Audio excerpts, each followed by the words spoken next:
भगवान तेरी कृपा कैसी अजब निराली है। एक घर में अंधेरा है, एक घर में दिवाली है। कोई इतना सुंदर है, फूलों से सजाते हैं, कभी भी कविता करके गुण रूप बताते हैं। कभी भी कविता करके गुण रूप बताते हैं। कुरूप कोई इतना जैसे रजनी काली है। भगवान तेरी महिमा क्या खूब निराली है।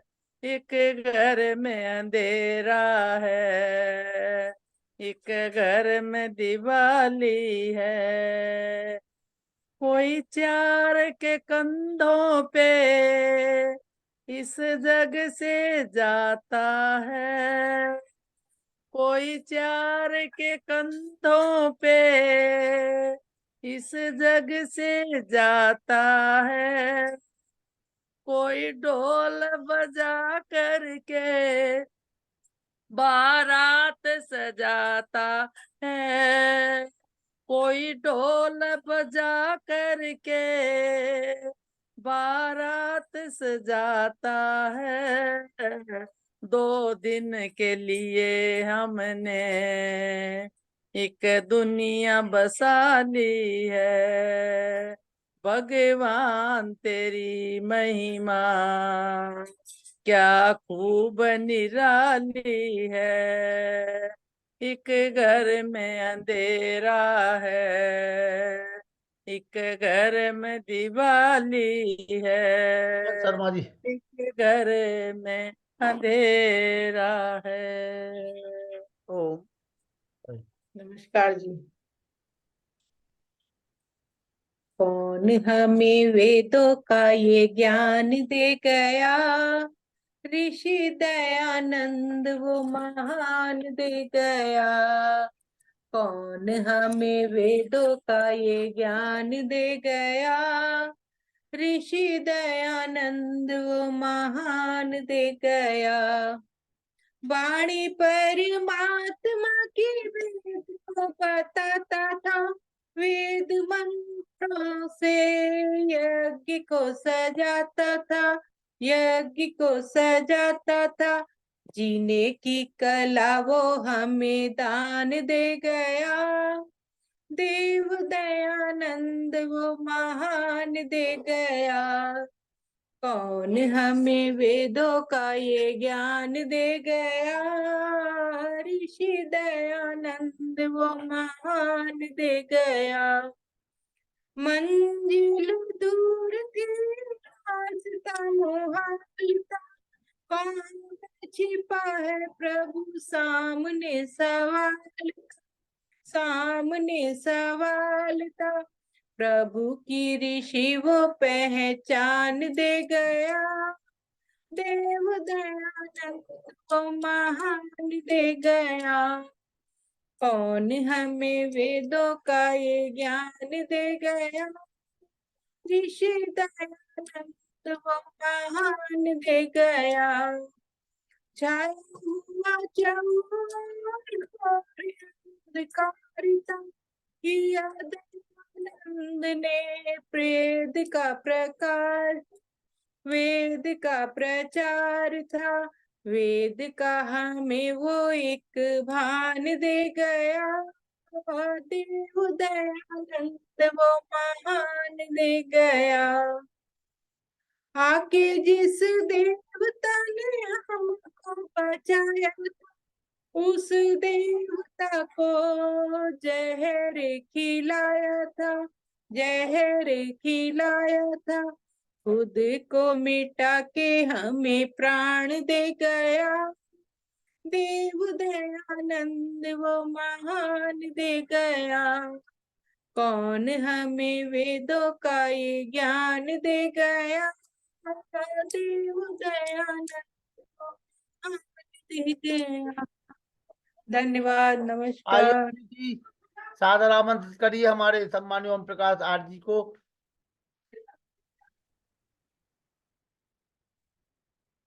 ओम ओम ओम वेदाहमेतं पुरुषं महान्तं आदित्यवर्णं तं सह परस्तात् तमेव विदित्वा अतिमृत्युमेति नान्यपन्था विद्यते अयनाय नान्यपन्था विद्यते अयनाय। वेद का ऋषि कहता है वेद के ज्ञान के बगैर ना हम अपने आप को जान सकते हैं, परमात्मा की तो बहुत ऊंची बात है। और वेद का मार्ग ही हमें सिर्फ उस परमात्मा की प्राप्ति के लिए संपूर्ण रूप से समर्पित करता है। ऐसे आज मैं देख रहा हूँ हमारे बीच में सम्मान्य हमारे ओम प्रकाश आचार्य जी, सम्मान्य ओम प्रकाश आर जी। और मुझे जहाँ तक ध्यान है शायद आज मंगलवार है, और पिछले मंगल को या रविवार को, सोमवार को आपका यही विषय रहा था, वेद मंत्र व्याख्यान। तो मैं पुनः आपका हार्दिक अभिवादन करते हुए नमन करता हूँ। सभी मातृशक्ति और महान भावों के लिए, स्रोत वृंद के लिए भी सादर नमस्ते। और जैसा कहा गया है वेद का मार्ग जो है उसके मार्ग के अलावा और कोई मार्ग हमें परमात्मा तक भेजने वाला नहीं है। तो आज हम पुनः आपको वेद मंत्र व्याख्यान दार्शनिक चिंतन के रूप में सुनना चाहेंगे, सुनेंगे हम लोग, और हम लोगों का सौभाग्य आप पुनः हमारे बीच में है। स्वागत है आपका सम्मानीय आचार्य ओम प्रकाश जी। ओम, आवाज आ रही है मेरी सबको? जी जी। ओम ओम, आ रही है आवाज? आवाज आ रही है आपकी जी, बोलिए। ओम यो भूतं च भव्यं च सर्वं यश्चादितिष्ठति स्वर्यश्च स केवलं तस्मै ज्येष्ठाय ब्रह्मणे नमः। तस्मै ज्येष्ठाय ब्रह्मणे नमः। तस्मै ज्येष्ठाय ब्रह्मणे नमः। तीनों कालों का जिसे पूरा यथावत ज्ञान है, सृष्टि सारी में प्रतिष्ठित बस वही भगवान है स्वयं सुख रूप केवल मुक्तिदाता नाम है। उस महात्म ब्रह्म को श्रद्धा समेत प्रणाम है। जिस बुद्धि को मांगते साधु संत सुजान, उस बुद्धि का है प्रभु देना हमको दान। वेद स्वाध्याय सत्संग करते रहो, वेद स्वाध्याय सत्संग करते रहो। एक दिन प्राप्त सद्ज्ञान हो जाएगा। वेद स्वाध्याय सत्संग करते रहो, एक दिन प्राप्त सद्ज्ञान हो जाएगा। शांति होगी परम भ्रांति मिट जाएगी। शांति होगी परम भ्रांति मिट जाएगी। पाप तापों का अवसान हो जाएगा। वेद स्वाध्याय सत्संग करते रहो, एक दिन प्राप्त सद्ज्ञान हो जाएगा। आदरणीय इस जूम को होस्ट कर रहे आदरणीय मास्टर साहब, मेहरौनी के मंत्री जी, इस श्रृंखला को चला रहे हमारे मुनि पुरुषोत्तम वानप्रस्थी जी, एवं समस्त धर्म प्रेमी सज्जनों एवं मातृशक्ति। ईश्वर की महान कृपा है, जिसकी कृपा से हमें कुछ देर बैठ करके कुछ चिंतन करने का समय मिलता है। कुछ बोलते हैं, कुछ सुनते हैं।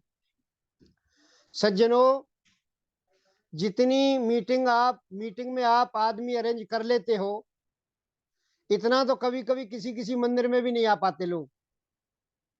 मंदिर में भी कम उपस्थिति रहती है, लेकिन आपकी उपस्थिति बढ़िया होती है। पहले से थोड़ा सा कम हो गई है, लेकिन उपस्थिति है बरकरार। और जो है, मैं अपने विषय को प्रारंभ करूं। मंत्र के माध्यम से मैं दार्शनिक चिंतन के ऊपर ज्यादा बल दिया करता हूं। मंत्र तो एक सहारा है, मंत्र के हिसाब से मंत्र से एक रास्ता मिलता है। तो मैं ऋग्वेद के मंत्र के ऊपर चर्चा कर रहा था कि अग्निर्होता कवि क्रतु सत्यश्चित्र सर्वस्तमः देवो देवे विरागमत। इसमें अग्निर्होता, परमात्मा अग्नि है, अग्रणी है, होता है वो देता भी है और लेता भी है। और कवि क्रतु, वो कवि है, क्रांतदर्शी है, सर्वज्ञ है। और सर्वज्ञ की जो रचना होती है वो किसी तरह की कोई उसमें कमी नहीं रहती। यहां तक आपका ये मंत्र जो है ये उस दिन हमने प्रारंभ करके यहां तक छोड़ा था। आगे है सत्यश्चित्त सर्वस्तमः। सज्जनों, पिछले व्याख्यान में मैंने कवि क्रतु का भाव समझाते हुए मैंने कहा था कि परमात्मा जो है हमारा क्या मापदंड अपनाता है। जब हमें मुक्ति में भेजता है, जब जीवात्मा को मुक्त कर देता है, सारे झंझटों से, जन्म मरण से मुक्त करता है, तो उसका मापदंड क्या होता है। इस थोड़े से दार्शनिक चिंतन पर मैंने थोड़ा जोर दिया था। बड़ी अच्छी प्रतिक्रिया हुई मेरे उसके बाद भी। और साथ सज्जनों, यदि अच्छी तरह से और सुनना चाहो तो लगातार मेरे प्रवचन जो है उस पर टीवी पे चल रहे हैं, इस समय भी चल रहे हैं। प्रेम सचदेवाजी जो हमारे वरिष्ठ सदस्य हैं, उनसे आप पूछ लीजिए, टाइम जो है उनको पता है सारा। तो सज्जनों, मैंने ये रखा था कि परमात्मा हमारा जो ज्ञान है उसे देखता है। ज्ञान एक ऐसा माध्यम है जो हमें परमात्मा से कनेक्ट करता है। संसार में चाहे जितना भी मेहनत करें, चाहे जैसे भी प्राप्त करें, लेकिन हमें ज्ञान मिलना चाहिए। ज्ञान जो है एक ऐसी वस्तु है जो परमात्मा के पास पहुंचाता है। परमात्मा का मापदंड ही है। बहुत से लोग कहते हैं जी परमात्मा तो प्रेम से 2.5 अक्षर प्रेम का पढ़े सो पंडित होए, कहते हैं ना। बहुत से लोग ये कहते हैं कि भाई पढ़ने की कोई जरूरत ही नहीं है, हम क्यों पढ़े, हम तो 2.5 अक्षर प्रेम का। सज्जनों, ये सारे के सारे भ्रमात्मक ज्ञान है।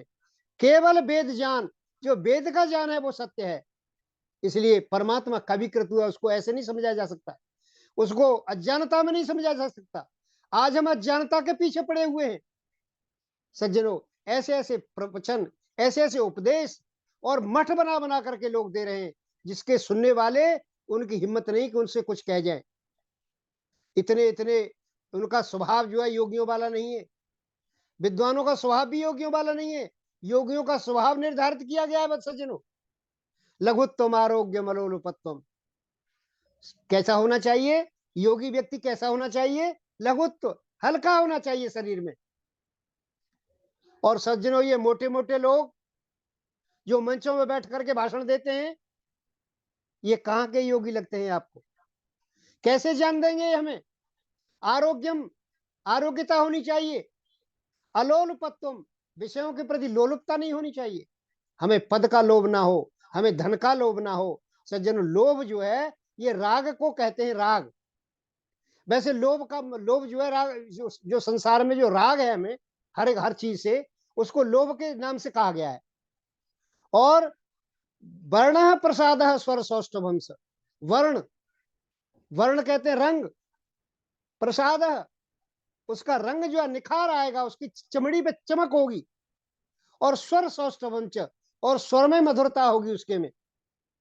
और गंध शुभ, शरीर से शुभ गंध आएगी। और मूत्रपुरी से मल्पम, सज्जनों, मल मूत्र जो है वो अल्प होंगे, क्योंकि उसका भोजन ही अल्प होगा। योग प्रवृत्ति प्रथमा वदंती, ये योग की पहली सीढ़ी है। सज्जनों, हम इस योग की सीढ़ी पर चढ़ करके हम परमात्मा के उस ज्ञान को प्राप्त कर सकते हैं।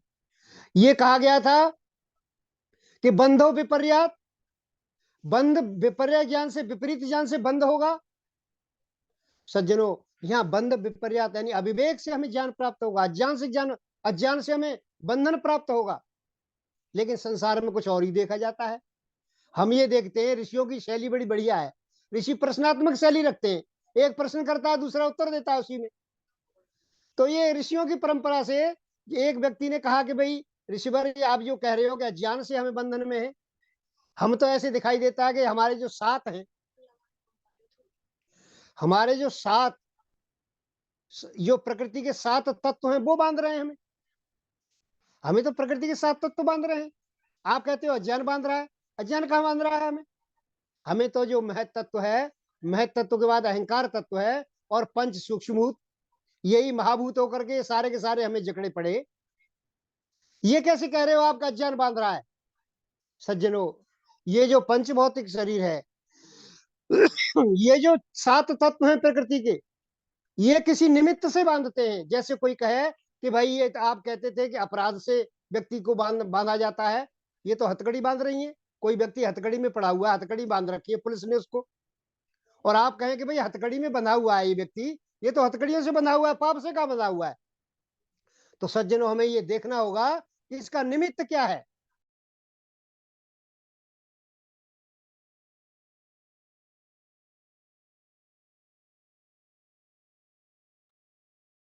जिन कर्मों से हमें जो है बंधन प्राप्त होता है, जो कर्म हमारे कर्माशय में जाते हैं, कर्माशय में जाने वाले कर्म हमेशा बंधन को प्राप्त कराने वाले होंगे। हम कर्म तो करें लेकिन बंधन ना हो हमें, हम ऐसे कर्म करें। तो सज्जनों, ऐसे कर्म कैसे हो सकते हैं? उस कर्म की परिभाषा का वहां दिया गया है योग दर्शन में कि सत्यमूले तद विपाको जात्यायुर्भोगा, यानी मूल में यदि अज्ञान है, और ये कर्माशय कैसे बनता है? क्लेश मूल है कर्माशय, ये कर्माशय क्लेश मूलक है। अर्थात कर्म के पीछे यदि क्लेश है तो सज्जनों, वो कर्म जो है वो हमारे जो है कर्माशय में जाएगा, पाप पुण्य फल रूप देगा, जन्म आएगा, इसको रोका नहीं जा सकता किसी तरह से भी। यदि रोकना है तो केवल और केवल ये अपना रास्ता अपनाना पड़ेगा कि हम कर्म तो करें लेकिन वो हमारे कर्माशय में न जाए। इसके लिए योगियों ने रास्ता दिया कि भाई जो है आप जो है निष्काम कर्म करो। निष्काम कर्म का मतलब ये नहीं है कि हम जो है कामना से रहित होकर के कर्म करें, कामना तो प्रत्येक कर्म में होती है, लेकिन निष्काम कर्म जो है वो निष्काम कर्म इस तरह का कि हम कर्म तो करें लेकिन कर्माशय में न जाए, क्लेशों से रहित होकर के। इसलिए योगी कभी भी कर्म करना नहीं छोड़ते, योगी क्लेशों को दूर करते हैं। जो 5 क्लेश बताए गए हैं, अविद्या, अस्मिता, राग, द्वेष, अभिनिवेश, जो अविद्या नाम का क्लेश है, ये सबसे बड़ा क्लेश है। इसलिए समझो इस अविद्या को हटाना चाहिए। तो अब इस अविद्या को हटाएं कैसे? इस अविद्या का हटाने का कारण क्या, कैसे हटाएं इसको? तो समझो सज्जनों, कहते हैं कि विवेक प्राप्त करो। जब तक विवेक नहीं होगा अविद्या हटेगी नहीं। तो विवेक कैसे प्राप्त करें? इस विवेक का आधार क्या है, कैसे प्राप्त करें? परमात्मा से मिलने के लिए इस विवेक को कैसे प्राप्त करें हम? तो सज्जनों, ऋषियों के पास बैठ करके, जैसे ऋषि सुनते थे एक दूसरे को, इसी तरह से हम भी उन ऋषियों के पास बैठ करके सुनते हैं कि विवेक प्राप्त कैसे किया जाता है, विवेक का आधार क्या है, कैसे प्राप्त हो। में लगातार हम बहुत दिनों से सुनते चले आ रहे हैं, प्रवचन लगातार हम सुन रहे हैं, लगातार हम ऐसे कर्म करते चले आ रहे हैं कि जिससे हमारा पुण्य बढ़ रहा है, पुण्य कर्मा से बढ़ रहा है, लेकिन विवेक प्राप्त नहीं हो रहा। ये क्या चक्कर है, क्या गड़बड़ है? कि या तो सुनने में गड़बड़ है कोई ना कोई, या वक्ता के बोलने में कुछ गड़बड़ है। ये विवेक क्यों नहीं प्राप्त हो रहा हमें? सज्जनों, इस विवेक को प्राप्त करने की विधि हमें सीखनी पड़ेगी। ऋषियों ने विधि बताई है इस विवेक प्राप्त करने की। जो जिस विधि को नहीं अपनाएगा वो संसार सज्जनों अज्ञान में फंस करके या तो वो पत्थर की पूजा करेगा या किसी व्यक्ति की पूजा करेगा, या तो व्यक्ति की पूजा करेगा या पत्थर की पूजा करेगा, यदि वो जिसने जो है इस विधि को नहीं अपनाया। आज वो विधि आपको बता रहा हूं मैं, जो मैंने बहुत योगियों के साथ बैठ करके सीखा है। इतना आराम से नहीं मिली मुझे वो विधि सज्जनों, लेकिन सज्जनों इस विधि को जो ऋषियों ने बताई है, जो विधि, ऋषि जो है लाखों हजारों वर्ष तपस्या करते रहे, और तपस्या करने के बाद जो अर्जन किया उन्होंने ईश्वर के ध्यान से, उस ईश्वर के ध्यान से जो कुछ मिला उनको, उन्होंने उसको पब्लिक के सामने रखा। इसलिए उनका श्रम जो हमें किया हुआ श्रम मिल रहा है। तो सज्जनों, ये हमारी बड़ी कृपा है कि बहुत थोड़े समय में, छोटी सी जिंदगी में हमें समय मिल रहा है। और नहीं तो नारद, वाल्मीकि, नारद, वशिष्ठ, व्यास, विश्वामित्र, भारद्वाज ऋषि, लोमस ऋषि आदि जो कहा में नृत्य प्रति ईश्वर की भक्ति में ही मग्न रहे, जिनका यश वेद और पुराण सदा गावे हैं।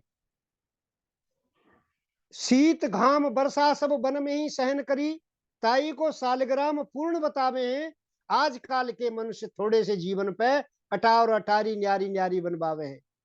सज्जनों, जिन ऋषियों का जीवन 300 वर्ष हुआ करता था, वो झोपड़ी में रहते थे।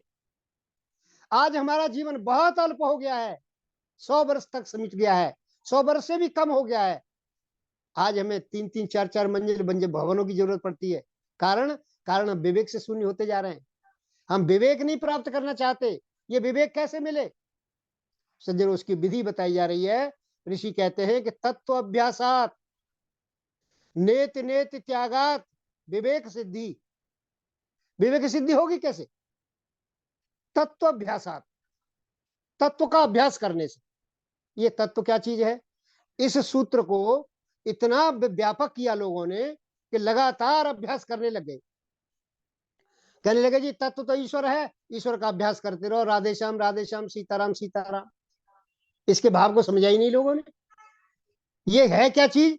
तत्व का अभ्यास करें कैसे हम? सज्जनों, महर्षि दयानंद से सीखना पड़ेगा ये हमें। ये बड़ी कृपा ईश्वर की, ये महर्षि दयानंद की है कि जिससे हम वास्तविक अर्थ को समझ पा रहे हैं, वेदों के दर्शनों के वास्तविक अर्थ को समझ पा रहे हैं हम। वो परमात्मा सत्यम है, उसके जो है स्वरूप को समझना, और स्वरूप समझने के बाद ये समझना कि प्राप्त कैसे होगा। तो तत्व अभ्यासात, वो तत्व का अभ्यास करना पड़ेगा हमें। तत्व क्या है?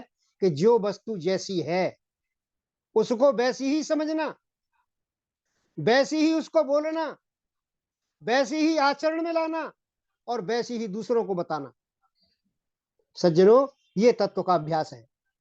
लेकिन हमने तत्व का अभ्यास कैसे किया? हम सीताराम सीताराम। आज तत्व का अभ्यास करने में व्यक्ति जो है महादेव पे जल चढ़ाने में समझ रहा है कि नित्य प्रति जाओ। एक व्यक्ति जो है कहता है कि 12 ज्योतिर्लिंग हैं, 12 ज्योतिर्लिंगों पे हमें दर्शन करूंगा, 12 ज्योतिर्लिंग के। ये तत्व का अभ्यास समझ लिया उसने। एक व्यक्ति सुबह नहाता है, धोता है, संध्या करता है, लेकिन पढ़ता लिखता कुछ नहीं, किसी को सुनता नहीं। सज्जनों, वो तत्व का अभ्यास करेगा कैसे? सीखेगा कैसे? तत्व के अभ्यास सीखने के लिए उसे जो है ऋषियों के पास बैठना पड़ेगा, वास्तविकता को समझना पड़ेगा। और वास्तविकता इसी सूत्र में बताई गई है। महर्षि दयानंद के पूरे जीवन को देखो आप, तत्व का अभ्यास है उनके जीवन में। वो कैसे है? कि नेति नेति त्यागात, नेति नेति का त्याग करने से। नेति नेति का त्याग क्या है जी? नैति, ये नहीं है जैसे हमने कोई चीज देखी, इंद्रियों से कोई चीज देखी कि भाई सूर्य है, वेद में लिखा है कि वेदा में तम पुरुष महांतम आदित्य वर्ण तमसा परस्तात्। परमात्मा कैसा है? उस परमात्मा को मैं जानता हूं। कैसा परमात्मा है? कि आदित्य वर्ण, वो सूर्य के समान तेजस्वी है। लोगों ने कहा कि तो सूर्य को दर्शन किया करो, सुबह सुबह सूर्य को जल चढ़ाओ, सूर्य को नमस्कार करो, ये तेजस्वी है। वेद में लिखा है कि ईश्वर के समान तेजस्वी है। सज्जनों, उपमाएं 2 प्रकार की हुआ करती हैं। परमात्मा को अनुपम कहा गया है, अनुपम। परमात्मा किसी की उपमा नहीं दी जा सकती परमात्मा को। लेकिन फिर ये प्रश्न होता है कि फिर परमात्मा को समझाओगे कैसे? संसार में जितना भी कोई सीखता है वो उपमा से सीखता है। हम उपमा से बताते हैं कि वो अमुक व्यक्ति ऐसे हैं, इस तरह के हैं, तब हम समझते हैं। परमात्मा अनुपम है, तो अनुपम में कैसे सीखेंगे उसको? उसको सीखने के लिए सज्जनों कोई ना कोई उपमा देनी पड़ेगी। तो जो इंसान के लिए जो उपमा दी जाती है वो उपमा उच्च कोटि की उपमा होती है, लेकिन परमात्मा के लिए जो उपमा दी जाती है वो हीन कोटि की होती है, वो हीन कोटि की उपमा है। सज्जनों, हीन कोटि की कैसे? क्योंकि परमात्मा के बराबर गुणवान व्यक्ति कोई नहीं है, बलवान व्यक्ति कोई नहीं है। सूर्य की उपमा दे दी कि सूर्य के समान तेजस्वी है, लेकिन सज्जनों सूर्य जब अमेरिका की तरफ चला जाता है तो यहाँ अंधकार छा जाता है। यहाँ तो सूर्य का प्रकाश नहीं रहता, लेकिन परमात्मा तो यहाँ भी है। सज्जनों, परमात्मा से कोई जगह खाली नहीं है। इसलिए परमात्मा को समझ, परमात्मा सूर्य के समान तेजस्वी है, लेकिन वो ज्ञानात्मक स्वरूप है परमात्मा का। वो ज्ञान, उसका ज्ञान का प्रकाश उसके अंदर है, ये भौतिक प्रकाश उसके अंदर नहीं है। हम जो है सूर्य को देखा हमने और परमात्मा समझने लग गए, परमात्मा नहीं है ये। महर्षि दयानंद के पूरे जीवन को देखो आप, उसमें जो है तत्व अभ्यासात और नेति नेति त्यागात, घर से निकले, घर से निकलने के बाद चांदपुर के मेले में पकड़ लिए पिताजी ने। पिताजी से कहा, पिताजी अब मैं नहीं जाऊंगा। सारे कपड़े पिताजी ने फाड़ दिए, सन्यासी के कपड़े। कहने लगे, पिताजी मैं अब वापस अब तो आपके साथ चलूंगा मैं। लेकिन सज्जनों, वो पिताजी के साथ रहे नहीं, रह पाए, चले गए, क्योंकि वो तो तत्व का अभ्यास करना था उन्होंने। तत्व का अभ्यास यानी खोज। इसको यदि इंग्लिश के एक शब्द से कहूं कि इनोवेटिव आइडिया, जो इनोवेटिव आइडिया होता है, हमेशा हमारे यहाँ हमें गुरु लोग पढ़ाते हैं या पढ़ाते हैं तो पढ़ के जाते हैं। पहले तत्व का अभ्यास तब होगा, पहले पढ़ें उसके बाद उसको पढ़ाएं। ज्यादातर जो है, जो इंटर तक के जो अध्यापक हैं, वो ज्यादातर घर पर स्वाध्याय कम करते हैं। लेकिन जो प्रोफेसर हैं, जो बीए और एमए के क्लासों को पढ़ाते हैं, उनको बहुत ज्यादा पढ़ना पड़ता है घर पर। सज्जनों, ये पढ़ने का तरीका इसीलिए तो है कि उस जो पढ़ाया उसको दोबारा बताना, ये तत्व का अभ्यास है। धीरे धीरे करके आदमी की बुद्धि बढ़ती चली जाती है। आगे चल के पूर्णानंद और अखिलानंद उनसे किसी से दीक्षा ले रहे हैं, सन्यास की दीक्षा ले रहे हैं, किसी से कुछ ले रहे हैं, किसी से कुछ ले रहे हैं, लेकिन लास्ट में वो गुरु बिरजानंद के पास पहुंचते हैं। गुरु बिरजानंद से पहले जयपुर नरेश के पास रहा करते थे। राजा जयपुर उनको इतने उच्च कोटि के विद्वान थे भागवत के कि सारे पंडितों को परास्त कर देते थे। जयपुर नरेश जो है अपने यहाँ शास्त्रार्थ कराया करते थे और सारे पंडितों को इकट्ठा कर लेते थे और महर्षि दयानंद से उनको परास्त करा देते थे। बड़ा आनंद आता था राजा को। लेकिन जब उनको तत्व का अभ्यास हुआ कि ये पुस्तक तो ठीक नहीं है, ये पुस्तक जो है ये ठीक नहीं है, ये पुस्तक तो हमारी ठीक, ये तो अधर्म की पुस्तक है, इसमें तो परमात्मा की निंदा छिपी हुई है। सज्जनों, इस स्थिति और निंदा हमें समझनी चाहिए। जो वस्तु जैसी है उसको वैसा नहीं है उसके अंदर। सज्जनों, जब राजा का पत्र जाता है, गुरु बिरजानंद के पास पढ़ रहे हैं और राजा का पत्र जाता है कि महाराज मैंने जो है शास्त्रार्थ की घोषणा कर दी है, आप आकर के शास्त्रार्थ करो, तो पत्र लिखते हैं महर्षि दयानंद के, राजन अब मैं दोबारा इस शास्त्रार्थ में नहीं जाऊंगा, क्योंकि इस ग्रंथ को मैं छोड़ चुका हूं, ये तो अधर्म ग्रंथ है, ये धर्म ग्रंथ नहीं है, धर्म ग्रंथ तो वेद है। सज्जनों, महर्षि मना कर देते हैं। ये तत्व का अभ्यास था। गुरु बिरजानंद के पास से पढ़ करके निकले, तब तक उनको इतना ज्ञान नहीं था। ग्वालियर पहुंचे, आगरा पहुंचे, वहां वैष्णव मत का संपादन कर रहे हैं, कहीं शैव मत का संपादन कर रहे हैं, वैष्णव मत का खंडन कर रहे हैं। सज्जनों, फिर गुरु के पास आते हैं, उनसे विचार विमर्श करते हैं। सज्जनों, फिर जाकर के पब्लिक में जाते हैं। लगातार प्रश्न चल रहा है उनका, लगातार अभ्यास चल रहा है। नियत नियत त्यागात, जो चीज छोड़ दी, जो चीज हमने जो है ये पता चलेगा कि इस चीज में कोई सत्यता नहीं है। सज्जनों, हम क्या करते हैं, हम जान लिया उसी को पकड़े बैठे रहते हैं, हम छोड़ते नहीं है। नेत नेत त्यागात नहीं करते हम, विवेक होगा कैसे? विवेक नहीं हो सकता। नेत नेत त्यागात होना चाहिए हमारा। तत्व का अभ्यास होने से नेत नेत त्यागात जब तक नहीं होगा तब तक सज्जनों ज्ञान आगे बढ़ने वाला नहीं है। ज्ञान तो तब बढ़ेगा जब नेत नेत त्यागात होगा। लगातार उनके पूरे जीवन को देखो, आप महर्षि के पूरे जीवन को देखो, उसमें तत्व का अभ्यास है। हम तत्व का अभ्यास करते रहे, हमने जो पढ़ लिया, जो सुन लिया, उसी को समझ लिया, बस उसी को मान लिया सब कुछ। ऐसा नहीं होता कभी भी। मनुष्य मरने तक सीखता है, मरने तक। और यह वास्तविकता कब तक कब पल्ले पड़े, इसका कोई भरोसा नहीं। सज्जनों, ये जो है लगातार हमारा पढ़ना चलता है, लेकिन हम पढ़ना छोड़ देते हैं। जो बाबा जी बन जाते हैं वो तो कतई छोड़ देते हैं पढ़ना। वो तो केवल जो है भांग पीने में मस्त है। सन्नसेत सर्वकर्माणी स्वाध्याय में सन्नसेत, जो सारे कर्मों से संन्यास ले ले, लेकिन स्वाध्याय से कभी संन्यास नहीं हुआ करता। सज्जनों, स्वाध्याय तो अनवरत चलने वाली चीज है। जब तक जो है हम स्वाध्याय का क्रम चलाएंगे नहीं, ये आज बड़ी मेहरबानी महर्षि दयानंद की है कि हम वास्तविकता तक पहुंच रहे हैं। हम तत्व का अभ्यास कर रहे हैं, जो वस्तु जैसी है वैसी उसको समझ रहे हैं। लेकिन सज्जनों, आज लोग वैसी नहीं समझ रहे। मैंने एक दिन आपको प्रमाण दिया था, आपके जो है आपके पास ही एक चित्रकूट है, वहां एक पीठ चलती है, उस पीठ पर एक महंत है, और वो महंत जो है पीएचडी की डिग्री धारी हैं और एक यूनिवर्सिटी के वाइस चांसलर हैं, 110 पुस्तकों के निर्माता हैं।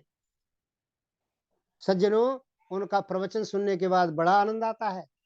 कहते हैं लोग जो है उनका कोई सुनना बुराई नहीं सुना सकता, स्वर्ण संस्कृत का उनकी कोई बुराई नहीं सुन सकता। उनका प्रवचन है कि ऐ हिंदुओं, सारे के सारे वकील जो हैं, जब जिस समय राम मंदिर का झगड़ा चल रहा था तो सारे वकीलों ने व्हिप जारी कर दी सबको कि भाई जो है जिस आपके पास कोई सबूत हो इसका अयोध्या का तो लाओ निकाल के हमारे पास। सारे के सारे जितने भी कथावाचक थे सबने हाथ खड़े कर दिए कि भाई हमारे पास तो कोई सबूत नहीं है इसका। तो एक स्वामी जी तुम्हारे जो पास ही रहते हैं, ललितपुर के पास ही हैं, वो कहने लगे जी मुझे लिवा चलो। लखनऊ खंडपीठ पर उनको पेश किया गया और पेश करने के बाद उन्होंने जब उन्होंने जज ने पूछा कि आप तो महाराज प्रज्ञाचक्षु हो, आप कैसे क्या सबूत दोगे हमें, तो वो महात्मा जी कहने लगे कि सबूत शास्त्रानुकूल सबूत देने के लिए चर्म चक्षुओं की जरूरत नहीं है, क्योंकि अंधा तो वो व्यक्ति है जो शास्त्र नहीं जानता, जो शास्त्र से अनभिज्ञ है, अंधा वो व्यक्ति है। मैं अंधा नहीं हूं, मैं चर्म चक्षुओं से अंधा जरूर हूं, लेकिन चर्म मेरी जो दूसरी आंखें हैं वो खुली हुई हैं। और उन्होंने प्रमाण दे दिया जाकर के कि जो अयोध्या जो है वो वेद के अंदर लिखी हुई है, अष्टाचक्र नवद द्वारा और देवानाम प्रयोध्या। सज्जनों ये प्रमाण दे दिया उन्होंने, और प्रमाण दे करके जज ने कहा कि भाई ये तो वाकई बहुत ही अयोध्या तो वेदों में लिखी हुई है। अब सज्जनों इसमें वेद में अब उसका कहाँ क्या वर्णन चल रहा है उसका कोई लेना देना नहीं। अभी कल परसों में सुन रहा था, उसमें मनुष्य शरीर का वर्णन है, अष्टाचक्र नवद द्वारा, 9 द्वार हैं इसके, अष्ट चक्र हैं इसके, गुदा नाभि चक्र, ये जो चक्र हैं 8 चक्र बताए इसे उसमें। और जो है इस तरह से प्रमाण दे दिया। अब बेचारे जजों ने मान लिया कि ये तो सब अयोध्या तो उसमें लिखी हुई है, जबकि अयोध्या का कोई मतलब ही नहीं है वहां पे। अयोध्या शरीर मनुष्य शरीर का वर्णन है सज्जनों उसमें, अष्टाचक्र नवद द्वारा, 9 द्वार हैं इसके, 8 चक्र हैं, और देवा नाम प्रयोध्या, देवा कहते हैं इंद्रियों की जो पुरी है जिसमें इंद्रियां रहती हैं, वो अयोध्या है। ये अयोध्या किसे कहते हैं कि अमाने नहीं, युद्ध माने, युद्ध में जो जिसे जीता जा सके, जिसको युद्ध में जीता ही नहीं जा सकता। सज्जनों ये मनुष्य, ये जो जितने भी जीवात्मा को शरीर मिले हुए हैं ये सारे के सारे अयोध्या हैं। अयोध्या किसी उस जगह उस नगरी का नाम नहीं है। हमारे गांव में एक छोटा सा गांव है हमारा मथुरा जिले में, उसमें कम से कम 20 चौराहे हैं, और इतनी बड़ी अयोध्या में केवल 8 ही चौराहे थे। कमाल कर दिया भाई, ये अयोध्या का कोई मतलब ही नहीं इसमें। ऐसे ही जो जैन धर्म वाले हैं ना, वो एक जगह आ गया महावीराय नग्नहु, इसमें लिखा हुआ वेद में कि महावीराय नग्नहु, यानी महावीर जो है नंगे रहना शुरू कर दिया लोगों ने। ये महावीराय नग्नहु वेद में लिखा हुआ है। और वो कहते हैं कि ये जो पुरुष विशेष है ना, क्लेश कर्म विपाक अपरामिष्ट पुरुष विशेष ईश्वर, ईश्वर जो है जो क्लेशों से रहित है, कर्म से रहित है, कर्म भी नहीं करता कोई भी, और जो फल को भी नहीं भोगता, ऐसा तो जो हमारे जो विशेष पुरुष है उसी का नाम ईश्वर है। ये हमारे जितने भी तीर्थंकर है ईश्वरी तो है। ये तो जितना भी योग दर्शन है ये हमारा है, ये तो आर्य समाजियों ने पकड़ लिया जाने कहां से, ये तो हमारा योग दर्शन है। ये सज्जनों ये तत्व का अभ्यास हो रहा है। तो वो कह रहे हैं कि मैंने जो है जाकर के जब दिया तो सारे के सारे जज मान गए मेरी बात को। अब सज्जनों बताइए कि जब ये तत्व का अभ्यास संसार में चलेगा, कहीं का कहीं वर्णन, सज्जनों ऐसी हालत हो रही है, कोई कह रहा है कि सत मदीना, इसमें मदीना शब्द आ गया है तो मुसलमानों का है वेद, सत मदीना श्याम श्रद्धा सतम, अदीना को मदीना बना दिया लोगों ने। ये तत्व का अभ्यास लगातार इसको देख साहित्य को दूषित किया जा रहा है। आज इतना साहित्य लगभग बिगाड़ चुके हैं लोग, उस साहित्य को बिगाड़ने से इसका मतलब ये है कि इस जो है ये तत्व तक पहुंच नहीं पा रहे, और जो चीज पकड़ ली उसको छोड़ता नहीं कोई। एक बार जो गुरु बना लिया जी, अब गुरु के पास हो गए, अब हम नहीं छोड़ेंगे किसी को, इस गुरु को नहीं छोड़ेंगे हम। सज्जनों महर्षि दयानंद ने लगातार सारे गुरुओं का नाम लिया है, जितने भी पूर्णानंद, अखिलानंद और बिरजानंद, लेकिन गुरु बिरजानंद के परम शिष्य रहे। उन्होंने अपने सत्यार्थ प्रकाश में लिखा है कि परम शिष्येण परम गुरु परमाचार्येण बिरजानंदेन शिष्य, ऐसा कुछ लिखते हैं वो। लेकिन लास्ट में गुरु बिरजानंद को इन्होंने गुरु माना है, लेकिन सज्जनों सीखा तो सबसे है उन्होंने। लेकिन जब इस क्रम को हम नहीं अपनाएंगे और हम एक गुरु को पकड़ के बैठ जाएंगे, सज्जनों तत्व का अभ्यास नहीं होगा। फिर नेति नेति त्यागात, नेति नेति का त्याग नहीं करते। जो चीज हमने पकड़ ली उसी को पकड़ के बैठे हैं। आज ये संसार में चक्र चल रहा है कि हम जो है तत्व का अभ्यास नहीं है हमारे पास। तत्व का अभ्यास जो जैसी वस्तु है जैसे को वैसे ही मानना। क्यों जी? ये जो मूर्तियों में दिखाई दे रहा है ईश्वर, ये कहां से ईश्वर समझ लिया? आज ये देखते हैं हम कि संसार में कि जो है ईश्वर के ऊपर जो वैष्णो देवी जाते हैं और जो है हरिद्वार जा रहे हैं, जो काशी में जा रहे हैं, वो मूर्तियों के दर्शन करके बड़े खुश होते हैं। आज अरबों की संख्या में, लाखों करोड़ों नहीं, अरबों की संख्या में व्यक्ति इस रास्ते पर चल करके और आनंद का अनुभव कर रहा है। आप ये कहेंगे कि ये झूठ बोल रहा है?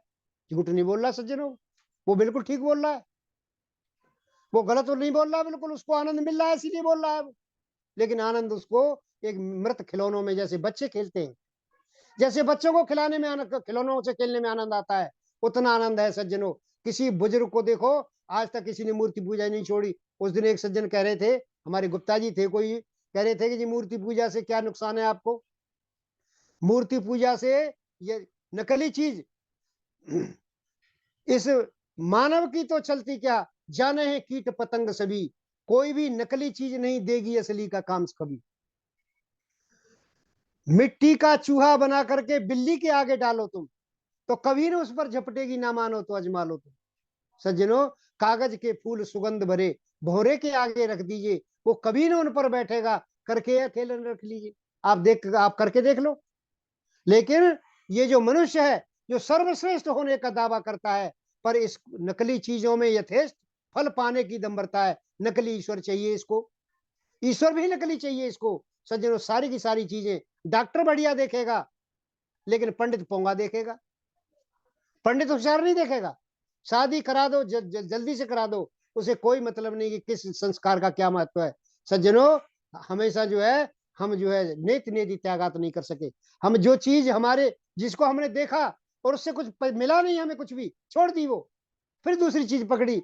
महर्षि दयानंद जिस समय स्वाध्याय कर रहे थे दर्शनों, इसका उपनिषदों का, एक 65 उपनिषद इस ऋषि ने पढ़े, लेकिन सबसे बाद में उन्होंने 15 उपनिषदों को प्रामाणिक माना, और बाद में फिर स्वाध्याय करते करते 11 को माना।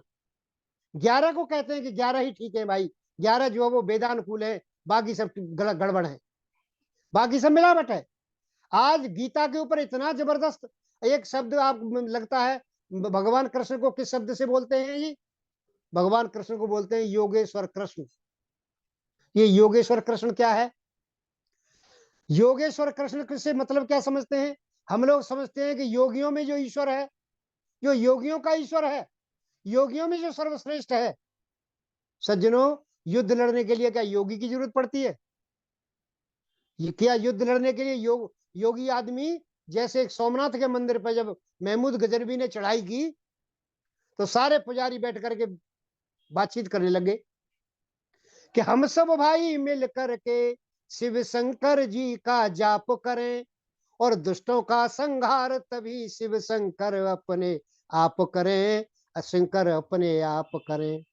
मार काट क्यों करें वृथा, हम लोग वृथा क्यों पाप करें, क्यों हम धर्म बिगाड़े अपना, बैठ भजन चुपचाप करें, बैठ भजन चुपचाप करें।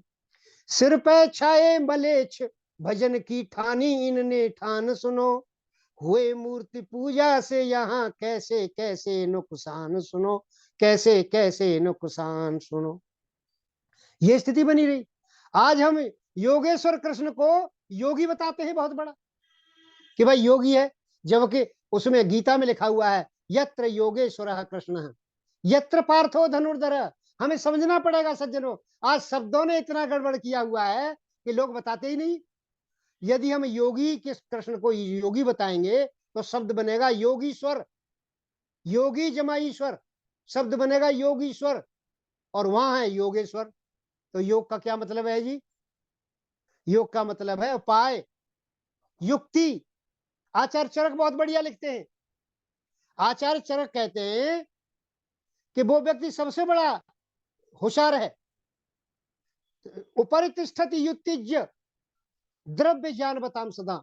जो व्यक्ति युक्ति से काम करता है, जो ज्ञानवान व्यक्ति है, जो युक्ति से काम करता है, उपाय ढूंढ लेता है, कोई भी समस्या है उसका उपाय तुरंत ढूंढ लेता है, सज्जनों, वो युक्ति जी व्यक्ति जब वो केवल जो है वो चिकित्सा शास्त्र जो है केवल चिकित्सा ही नहीं करता, वो स्वस्थ से स्वास्थ्य रक्षणम, जो स्वस्थ व्यक्ति है उसके स्वास्थ्य की कैसे रक्षा हो ये भी उसमें बताया गया है। तो सज्जनों, वो कहते हैं कि वो युक्ति पे ज्यादा जोर देते हैं कि जो व्यक्ति युक्तिज्ञ है, कृष्ण युक्तिज्ञ थे। सज्जनों, कृष्ण ने कह दिया अर्जुन से, अर्जुन मैं अकेला एक तरफ हूं और सारी की सारी सेना एक तरफ है। अर्जुन कहते हैं महाराज मुझे तो आप चाहिए। दुर्योधन कहता है मैं अकेले का क्या करूंगा, मुझे सेना चाहिए। सज्जनों, युक्ति से जीता कौन, आप समझ रहे हो। यत्र योगेश्वर कृष्ण यत्र पार्थो धनुर्धर, जहां योगेश्वर, जहां उपाय युक्ति से काम करने वाला, उपाय ढूंढने वाला, समस्या को हल करने वाला जैसा योग, कृष्ण जैसा योगेश्वर है। योग उपाय को कहते हैं, योग साधन है, युक्ति है योग। सज्जनों, यत्र योगेश्वर है कृष्ण यत्र पार्थो धनुर्धर, जहां पार्थ अर्जुन जैसा धनुर्धर हो, तत्र श्रेय विजयो भूति ध्रुवा नीति मतिर्ममा, वहां तो लक्ष्मी आएगी ही, वहां तो युद्ध की जीत होगी ही। ये ध्रुवा नीति अटल सत्य है, ये अटल सत्य है। और मतिर्ममा, पंडित कृष्ण द्वैपायन व्यास कहते हैं कि मेरी भी मति ऐसी है, मेरा भी मत इसी में है कि जो आदमी होशियार होता है हमेशा वो सबसे आगे रहता है समाज में। जो व्यक्ति होशियार नहीं होगा वो समाज में आगे नहीं चल सकता। पैसे से कुछ देर तक चलेगा लेकिन उसे आगे चल के झुकना पड़ेगा। क्यों कि ज्ञानवान व्यक्ति ही सदा आगे रहता है। द्रव्य ज्ञान बताम सदा। भगवान कृष्ण जो है वो योगेश्वर थे, योगीश्वर नहीं थे। हम लोग समझते हैं कि वो योगीश्वर थे, हम कहते तो योगेश्वर हैं लेकिन समझते ये है कि वो योगी थे। सज्जनों, युद्ध में योगी का कोई काम नहीं है, युद्ध में तो योग का काम है, योगी का काम नहीं है। इसलिए कृष्ण योगेश्वर थे। हम कैसे समझें, जब तक ये सत्य को, जब तक हम तत्व का अभ्यास नहीं करेंगे, किसी चीज को जो वस्तु जैसी है वैसी नहीं समझेंगे उसको, तब तक सज्जनों कुछ भी बनने वाला नहीं है। आज बड़ी विडंबना संसार में, आज विडंबना ऐसी खड़ी हो गई है कि हम जो तत्व का अभ्यास नहीं कर पा रहे। सज्जनों, यदि विवेक हो गया तो सबको एक साथ एक जैसा विवेक क्यों नहीं होता भाई। हम विवेक का अभ्यास कर लेते हैं, हम तत्व का अभ्यास करेंगे, जो वस्तु जैसी है वैसी ही समझेंगे उसको, और नेति नेति त्यागात का भी अभ्यास करेंगे। सज्जनों, फिर विवेक तो समान होना चाहिए हमें। समान कैसे होगा भाई।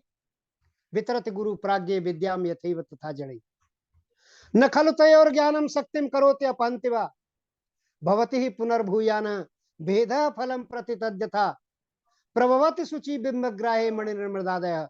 सज्जनों, गुरु जब शिक्षा देता है क्लास में तो उसमें 50 शिष्य बैठे हुए हैं।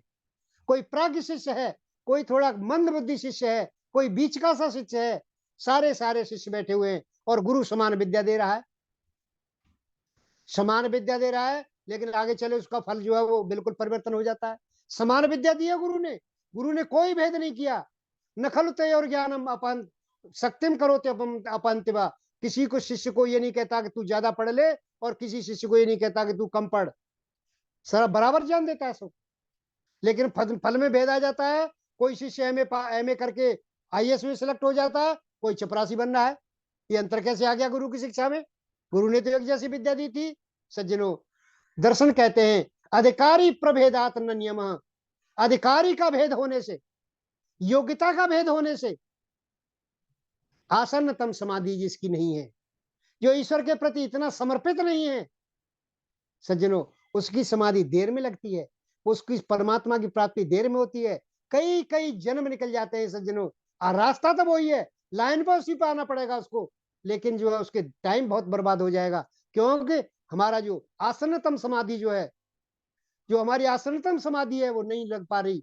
परमात्मा का हमारे जो तीव्र संवेग नहीं है, तीव्र परमात्मा की तरफ मिलने का हमें ध्येय नहीं है, हमारा उद्देश्य नहीं बना वो। इसलिए सज्जनों, अधिकारी विप्रभेदात न नियम, इसलिए एक जैसा कभी भी किसी को विवेक नहीं हो सकता। विवेक में भेद रहेगा लेकिन अंतिम स्थिति एक ही है। कोई कुछ लोग प्रश्न करते हैं कि भाई ये बताओ कि मुक्ति के लिए अलग अलग विवेक होगा, विवेक तो एक जैसा ही होना चाहिए सबको। तो सज्जनों, अंतिम जो स्थिति है वो तो एक जैसी है, लेकिन जो प्रारंभिक स्थिति है वो किसी की ज्यादा है, किसी की कम है। आगे चल के वो धीरे धीरे करके जैसे जैसे अभ्यास होगा, और अभ्यास होकर के जब पुनः जो है हमें एक जो है बड़ी विचित्र एक रोचक बात ध्यान आई मुझे। हमारे संसार में ऐसा कहा जाता है कि यम जो है वो यम आगे लेने के लिए, जब मरणासन अवस्था होती है तो कहते हैं कि यम आगे लेने के लिए, और यम जब ले जाते हैं जीवात्मा को तो उसका जो मंत्री है वो चित्रगुप्त है। तो चित्रगुप्त जो है जब अपना खाता खोलता है और खाते में दिखाता है महाराज इसने तो ये कर्म किया है, इसने ये कर्म किया है। ये सज्जनों ये बात गलत नहीं है, ये सारी की सारी वेद से निकल गई है। यम नाम वायु का है, वायु कहते हैं जो नियंत्रण करता है संसार में। इसका जो अर्थ जो है वो ऐसा परिवर्तन कर दिया लोगों ने, कोई कुछ बताता है, कोई भैंसे पे चढ़ के आ रहा है, कोई किसी पे चढ़ के आ रहा है, अर्थ परिवर्तन कर दिया सारा उसको। सज्जनों यम नाम परमात्मा का है। यम कहते हैं नियंत्रण करने वाला, जो परमात्मा नियंत्रक है सबका। और चित्रगुप्त कौन है जी? चित्रगुप्त कहते हैं, चित्र कहते हैं विचित्र, और गुप्त कहते हैं गुप्त रूप में विचित्र, गुप्त रूप में चीजें रखी हुई है, अर्थात हमारा जो चित्त है वही तो चित्रगुप्त है। सारा का सारा जो भी क्रिया करते हैं दिन में, और जो भी हम खाते हैं, जो पीते हैं, जो रहते हैं, जिस तरह से बोलते हैं, हमारा जो व्यवहार है, ये सारा का सारा जो है उस पर टेप होता चला जाता है, टेप होता चला जाता है। और जैसे ही हम सोते हैं गाढ़ निद्रा में, तो सज्जनों गाढ़ निद्रा में सोने पे जो व्यर्थ की चीजें वो डिलीट हो जाती हैं, और जो कर्म की चीजें हैं जिससे हमें फल मिलना है वो चीजें हमारी सुरक्षित रहती हैं। ये संसार में परमात्मा करता है। तो ये चित्रगुप्त तो अपने अंदर बैठा हुआ है। ये सारा का सारा जब खुलता है ना, जब चिप जो डली हुई है, ये जब मास्टर कंप्यूटर में लगा देते हैं ना उसको, पेन ड्राइव को, तो सारा जितना भी इसके अंदर भरा हुआ सारा खोल देता है वो। सज्जनों ये विधि इसके अंदर है, हम बच नहीं सकते उसके उपाय से सज्जनों। और कहा गया कि सत्य चित्र सर्वस्तम, परमात्मा जो है चित्र सर्वस्तम है। चित्र सर्वस्तम क्या कहते हैं जी? चित्र कहते हैं विचित्र। सर्वस्तम, उसका श्रवण बड़ा विचित्र है, कान बड़ा विचित्र है सज्जनों। उस परमात्मा का कान जैसा किसी का कान नहीं। क्यों जी? कान तो हमारे भी है, कान का तो एक ही काम है, सुनना। सज्जनों कोई ऐसा भी कान हो सकता है कि कोई दूसरी तरह का कान हो, किसी को दूसरी तरह का कान हो। कान तो सबका एक है, वो परमात्मा ने ही शक्ति डाली है। ये सॉफ्टवेयर परमात्मा ने हमारे अंदर डाला हुआ है, तो कान उसका अलग कैसे है? सज्जनों उसका विचित्र कान है, उसके कान हमारे जैसे नहीं है। हम यदि ये इस जैसे ये चल रही है हमारी, ये जो सेमिनार चल रही है, इस सेमिनार में कोई दूसरा व्यक्ति भी बोलने लग जाए तो कहते हैं भाई चुप रहो, पहले इनको ओम प्रकाश जी को बोलने दो, पहले इनकी बात सुन लें हम, फिर उसके बाद बोलना। और ये आवश्यक नहीं कि एक व्यक्ति की बात सुनते हुए भी हम पूरी बात सुन सके, उसकी पूरी बात ग्रहण नहीं होती, कुछ छूट जाती है। जो मतलब की बात है वो ग्रहण होती है। लेकिन सज्जनों यदि कोई दूसरा व्यक्ति हो जाए तो फिर बिल्कुल समझ में नहीं आएगी। कहेंगे भाई एक आदमी को बोलने दो, पहले दूसरा आदमी नहीं बोल सकता। लेकिन परमात्मा के कितने विचित्र कान है। एक व्यक्ति मैंने देखा आगरा में, आगरा जब मैं पढ़ता था आगरा में, तो वहां एक सूर्य सदन है नगर महापालिका के पास। सूर्य सदन एक ऑडिटोरियम है। तो हमारे वहां जो प्रोग्राम होते थे तो हमारे गुरुजी लिवा जाया करते थे, डॉक्टर रामकृष्ण आचार्य जी। तो रामकृष्ण आचार्य जी के पास एक आया कि एक दशावधानी व्यक्ति है जो 10 व्यक्तियों की बात एक बार में सुनता है, और सुनने के बाद सबको बता देता है कि तैने ये बोला, तैने ये बोला। बड़ी विचित्र तो उत्सुकता हुई हमें कि भाई ऐसा क्यों, कैसा व्यक्ति है, कोई ऐसा भी कोई व्यक्ति हो सकता है। हमारी सारी की सारी क्लास गई हुआ, और जाने के बाद सुना कि 10 आदमी बैठे हुए हैं और वो एक साथ बोलते हैं और सबको बता देता था कि तुमने ये बोला, तुमने ये बोला, तुमने ये बोला। मैंने एक शंका पैदा की वहां, मैंने कहा जी आप जो बैठे हुए हो ये तो हो सकता है कि इनसे मिले हो, पहले ही बता दिया हो इनको कि हम ये बोलेंगे, हम ये बोलेंगे। वो कहने लगे आप बैठ जाओ यहाँ। तो सज्जनों मैं स्वयं और 9 और छात्र बैठे, और सब एक कागज पर सबने कुछ एक एक वाक्य लिख लिया सबने, और एक साथ बोला सबने। और एक साथ बोलने के बाद उस व्यक्ति ने लगातार सुना दिया सबको कि तुमने ये बोला है, तुमने ये बोला है, तुमने ये बोला है। अब बताइए यदि हमें उस समय इतनी जागृति होती तो उसका नाम पता भी लिखते, और जो है उसका टेलीफोन नंबर भी लिखते, कहाँ रहते हो भाई। लेकिन जब इतनी जागृति नहीं थी, सुन के चले आए। सज्जनों दशावधानी व्यक्ति भी मैंने देखा, लेकिन परमात्मा एक अवधानी नहीं, 2 अवधानी नहीं, दशावधानी नहीं, शतावधानी नहीं, सज्जनों असंख्य अवधानी है। एक साथ सारे के सारे प्रार्थना कर रहे हैं जितने जीवात्मा है, और सबकी अलग अलग सुन रहा है, सबकी एक साथ सुनता है। सत्य चित्र समस्तम, संसार में उस जैसा कोई चित्र सुनने वाला नहीं है। परमात्मा तो विचित्र अवधानी है, विचित्र तरह का ध्यान करता है, विचित्र तरह की सुनने वाला है। उसके कान मनुष्य जैसे कान नहीं है। सज्जनों, ऐसा कोई अवधानी हो तो उसके कैसे बच सकते हैं उसके हिसाब से। इसीलिए उसके हिसाब से चलना चाहिए ना। हमें सब परमात्मा के हिसाब से चलना चाहिए। प्रजापते न तो देता नन्यो विश्वा जाता ने परिता बबुआ। यत काम आस्ते, जो परमात्मा तेरी कामना है, यत काम आस्ते जुहुमा, उसी हिसाब से चलूंगा मैं। परमात्मा जी, आपसे जो मांग रहा हूं, आपसे मांग रहा हूं कि संसार के रहीम, हम संसार के धन ऐश्वर्यों के स्वामी बना दो मुझे। लेकिन उससे पहले एक शर्त रखी है परमात्मा ने कि मेरे हिसाब से चलो तो सही भाई। परमात्मा के हिसाब से चलना नहीं चाहता कोई। सज्जनों, वो कैसा कैसा अवधानी है, एक एक की बात को सुनता है। और सुनता ही नहीं, वो तो मन के अंदर भी बैठा हुआ है, मन की बात सुनता हर एक की। जैसे ही हमने कोई गलत सोचा, जैसे ही हमने कोई गलत विचार किया, झट से परमात्मा को पता चलता है। कैसा अवधानी व्यक्ति है वो, ऐसा सुनता है। चित्र सत्य चित्र सर्वस्तमा, परमात्मा के विचित्र कान है। ए दुनिया के लोगों, इन कानों से सावधान रहो। वो ऐसा कोई कान नहीं है उसका कि हमारी बात ना सुने। हमारे मन में जैसे ही विचार आया, झट से परमात्मा को पता चलता है। इसलिए उस विचित्र कान वाले परमात्मा को हमें ध्यान रखना चाहिए। परमात्मा से कोई चीज बच नहीं सकती। इसलिए सत्य चित्र सबस्तमा, आगे कहा देवो देवे विरागमत। वो देवो, वो दिव्य परमात्मा। कैसा दिव्य? कि देवो दानात, द्योतनाथ, द्यु स्थानात। परमात्मा दिव्य है, दानात, वो सबसे बड़ा दान करने वाला है। संसार में हर वस्तु दी हुई है, जो हमें चाहिए वो हर वस्तु हमें प्रदान की हुई है। सज्जनों, देवो दानात, द्योतनाथ, उसका कांति है संसार में। जैसे ही सूर्य को निकालता है, सारे के सारे जीव खड़े हो जाते हैं। सज्जनों, बड़ी विचित्रता उसके कार्य में है। और द्यु स्थानात, उच्च स्थान में सबका अग्रणी है। हर एक व्यक्ति के हृदय में बैठ करके उसको प्रकाश करता है। ऐसा कोई भी व्यक्ति नहीं जिसके उधर, चाहे वो जड़ हो, चाहे वो स्थावर योनि में हो, चाहे वो जो है पशु हो, पक्षी हो, उनको सबको उसने जान दिया हुआ है। सज्जनों, वो ऐसा परमात्मा है, ऐसा दिव्य परमात्मा है। देवो विरागमत, वो अपनी समस्त शक्ति के साथ, समस्त इंद्रियों के साथ, जैसी जैसी परमात्मा की शक्ति है, वो सबके साथ आकर के हमारे हृदय में बैठ जाए। मंत्र कहता है देवो देवे विरागमत, हमारे हृदय में आकर के बैठ जाए परमात्मा, वो लेकिन पूरी सारी शक्तियों के साथ।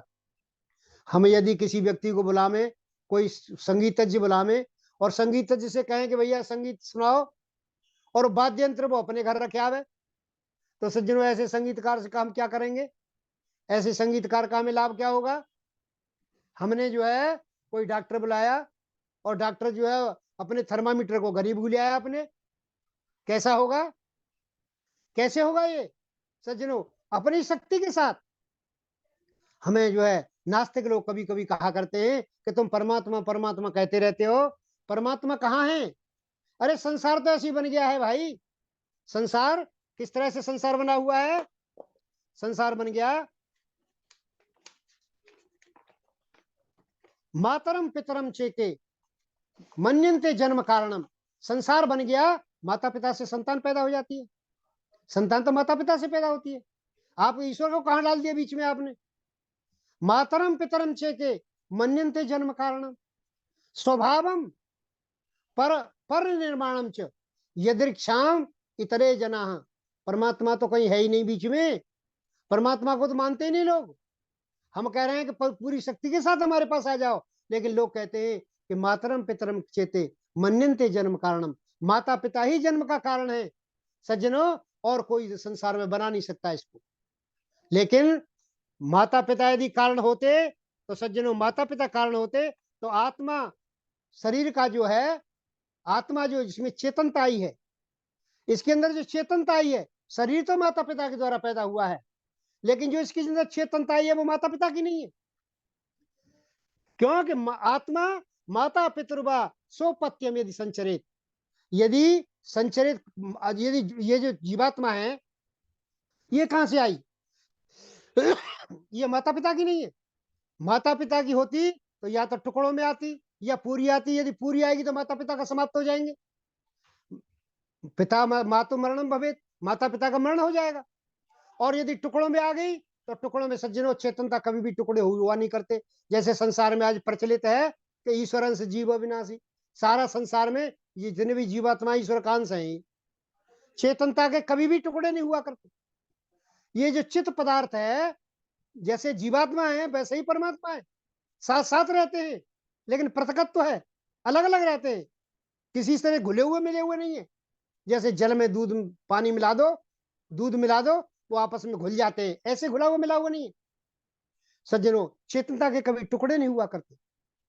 तो कहने लगे फिर स्वभावम, ये स्वभाव ही होगा, फिर ये स्वभाव होगा। स्वभाव से परिचित हैं आप? आजकल हम स्वभाव से ये परिचित हैं, स्वभाव से कहते हैं कि भाई ये स्वभाव हुआ, ये तो गर्म स्वभाव का आदमी है, ये तो नरम स्वभाव का आदमी है, ये तो क्रोधी है। सज्जनों इसको हम स्वभाव मानते हैं, ये स्वभाव नहीं है, ये स्वभाव नहीं है सज्जनों, ये तो गुण है जो किसी निमित्त से आते हैं, और निमित्त के हट जाने पर गुण हट जाते हैं। लेकिन स्वभाव जो होता है वो कभी भी जो है बदलता नहीं है, कभी भी स्वभाव बदलता नहीं है। स्वभाव जैसे जल, जल का स्वभाव है तरलता और शीतत्व, दो गुण जल का स्वभाव है।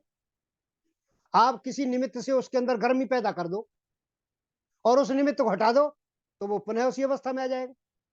तो जो पदार्थ की जो शक्ति है, जो पदार्थ की प्रकृति प्रदत्त जो पदार्थ है, उसकी जो शक्ति है, उसको स्वभाव कहते हैं। सज्जनों ये स्वभाव नहीं है कि हम गर्म स्वभाव या नरम स्वभाव या क्रोधी स्वभाव या ठंडा स्वभाव, ये स्वभाव नहीं होता है, ये तो गुण है।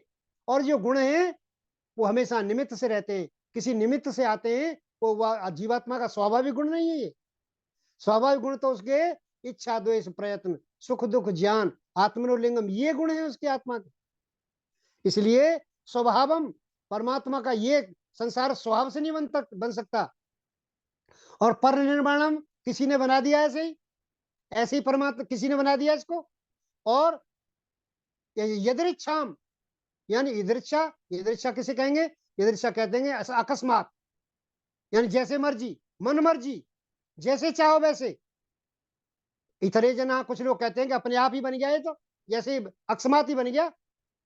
तो सज्जनों कभी भी परमात्मा अकस्मात इसको नहीं बनाता, इसलिए संसार अकस्मात नहीं बनता।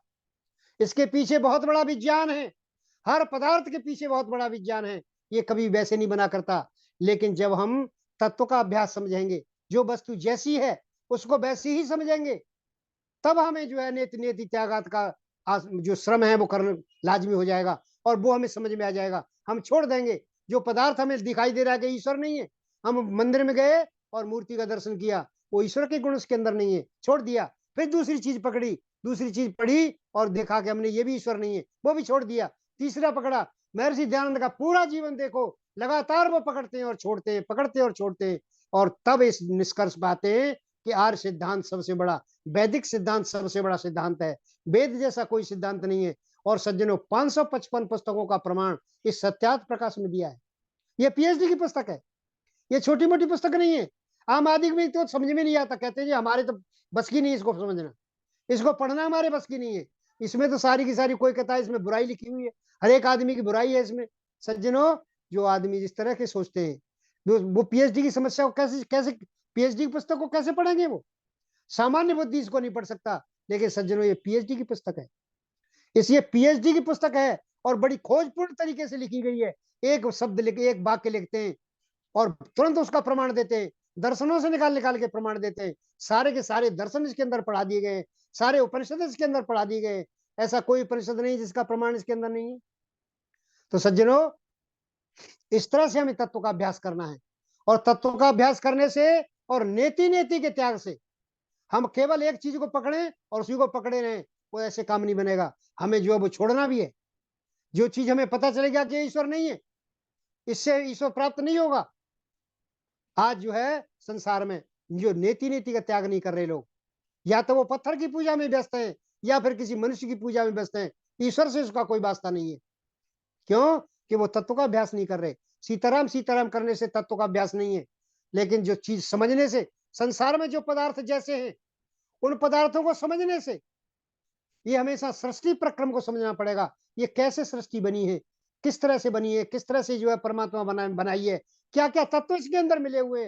द्विधा विधाय चेकम पंचधा प्रथमम पुनः सारे के सारे तत्व, ये सूक्ष्म भूत से स्थूल भूत बनाए परमात्मा ने, स्थूल भी ये कैसे कैसे मिले हुए हैं, ये सारे की सारी प्रक्रिया विदर्शनों के अंदर समझाइए सज्जनों। हम अच्छी तरह से समझें, इस सृष्टि प्रकर्म को समझें, तभी हमें परमात्मा की प्राप्ति होगी और परमात्मा का ज्ञान होगा। परमात्मा के पास बैठने के अधिकारी बनेंगे हम।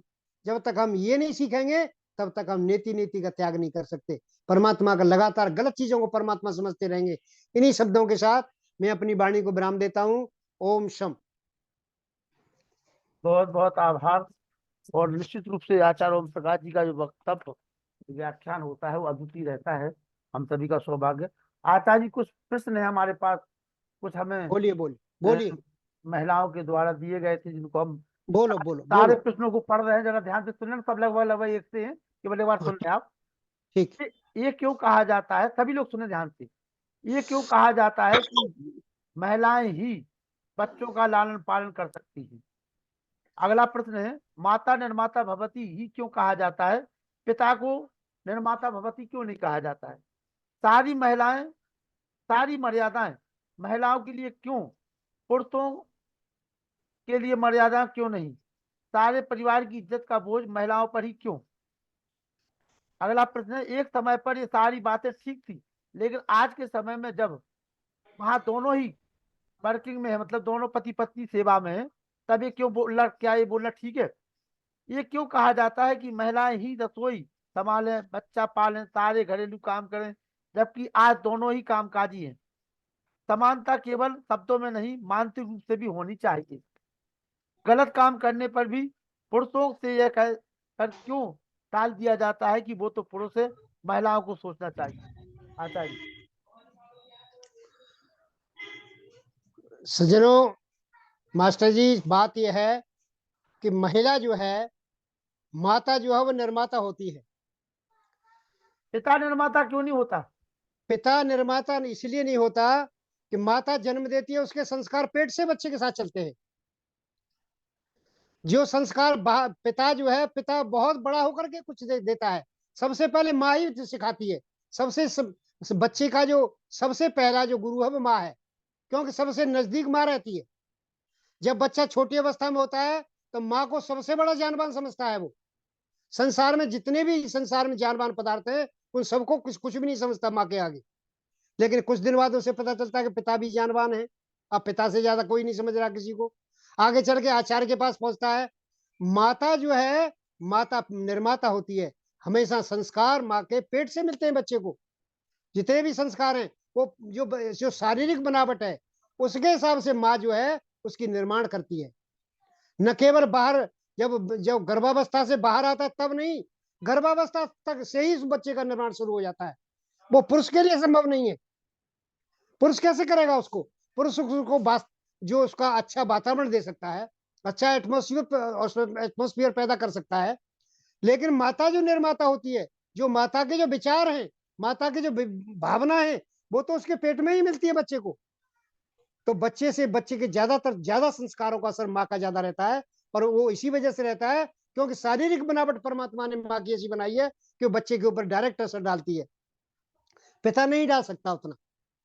इसलिए माँ जो है, आज कामकाजी महिलाएं हैं संसार में। तो हम तो ये तो नहीं कहा गया कभी भी कि माँ ये बड़ा है कि छोटा है। ये लगातार हमारे यहाँ तो वैदिक सिद्धांत सबसे ज्यादा वकालत वैदिक सिद्धांत ने की है। वैदिक सिद्धांत तो ये कहता है कि ये तो बराबर के हैं, दोनों ही बराबर हैं। समंजंत विश्व देवा समापो हृदय नऊ। हमारे हे परमात्मन, हे संसार के देवो, हमारे हृदय ऐसे बनाओ जैसे जल है, एक हो जाते हैं जैसे। इसलिए इसमें छोटा बड़ा बनने की कोई बात नहीं है। न कोई छोटा है न कोई बड़ा है, ये दोनों के दोनों बराबर हैं। पहिए इस गाड़ी के, एक भी पहिया गड़बड़ होता है तो गाड़ी वहीं रुक जाती है। सज्जनों, इसलिए माता जो है, माता का रोल ज्यादा है। नारी जाति का पुरुषों से ऊंचा है स्थान, पढ़ाया और देखा है। और नारी जो है हमेशा सीताराम पहले लिखा जाता, सीता पहले लिखा जाता, राम बाद में लिखा जाता है। नारी का पहले स्थान है सब जगह। कभी कोई नारी जो है जब घर से बाहर जाती है और बिस्तर बैग अटैची को ना कभी नहीं आप उठाती है। सारा सामान नारी पीछे चले, लाद कर बाबू पर सामान, अपने पति पर सामान लाद करके नारी पीछे चलती है। तो ये कैसे कहा जा सकता है कि नारी बड़ी नहीं है? हमेशा जिस समय बाहर जाने लगी, जब वन को जाने लगे राम, तो कौशल्या से मिलने जाते हैं सबसे पहले, और कौशल्या कहती है माता मैं अब वन को जा रहा हूं। तो बेटा उसने वो कहती है कि जो पे तो कहे राम वन जाना नहीं। अब ये जो है वो कौशल्या समझाती है कि आपने यदि पिता ने तुमसे कहा है बन जाने के लिए, तो मैं उससे बड़ी हूं पिता से, मैं तुम्हें बिल्कुल मना करती हूँ, बिल्कुल मत जाओ। लेकिन जो पिता माँ तो कहे बन जाना, तो कानन सदा अबद समाना। यदि माता पिता दोनों ने कहा है तो वन तुम्हारे लिए वो अयोध्या से भी बड़ा है। इसलिए माता का हमेशा से स्थान रहा है। नारी इसलिए निर्माता है संसार में, नारी के बगैर संसार में कोई किसी का निर्माण नहीं हो सकता। इसलिए परमात्मा ने ऐसी बनाई है। माँ जो है ये तो परमात्मा की बहुत बड़ी धरोहर है, बहुत बड़ा इनाम दिया है परमात्मा ने जीवात्मा को, माता को बना करके। नहीं तो उनका कहना ये है कि ये तो पुरुषों ने लिख लिया है कि माता सबसे भारी है, माता निर्माता भवती, ये पुरुषों ने लिखा है, महिलाओं ने थोड़ी लिखा है। शारीरिक बनावट ऐसी है, शारीरिक बनावट। गर्भ में जब माँ के गर्भ में बच्चा है, उस समय शिक्षा कौन देगा उसको? पुरुष कैसे देगा उसको शिक्षा, ये बताइए। चलो वो कहती ठीक है, एक साल बाद तो पुरुष दे सकता है, एक साल बाद माँ दूध पिला देगी बच्चे को, फिर तो पुरुष दोनों का खा ले। बराबर कर्तव्य है, बराबर कर्तव्य है। उन दोनों का फिर बराबर कर्तव्य बन जाता है। एक दूध से बड़ा कर रही है, एक शिक्षा से और बाहर से सारी पालन करके बड़ा कर सारी रहा है। मर्यादाएं केवल महिलाओं के लिए क्यों है, पुरुषों के लिए नहीं नहीं, सबको मर्यादा सबकी बराबर है, मर्यादा किसी की कम नहीं है।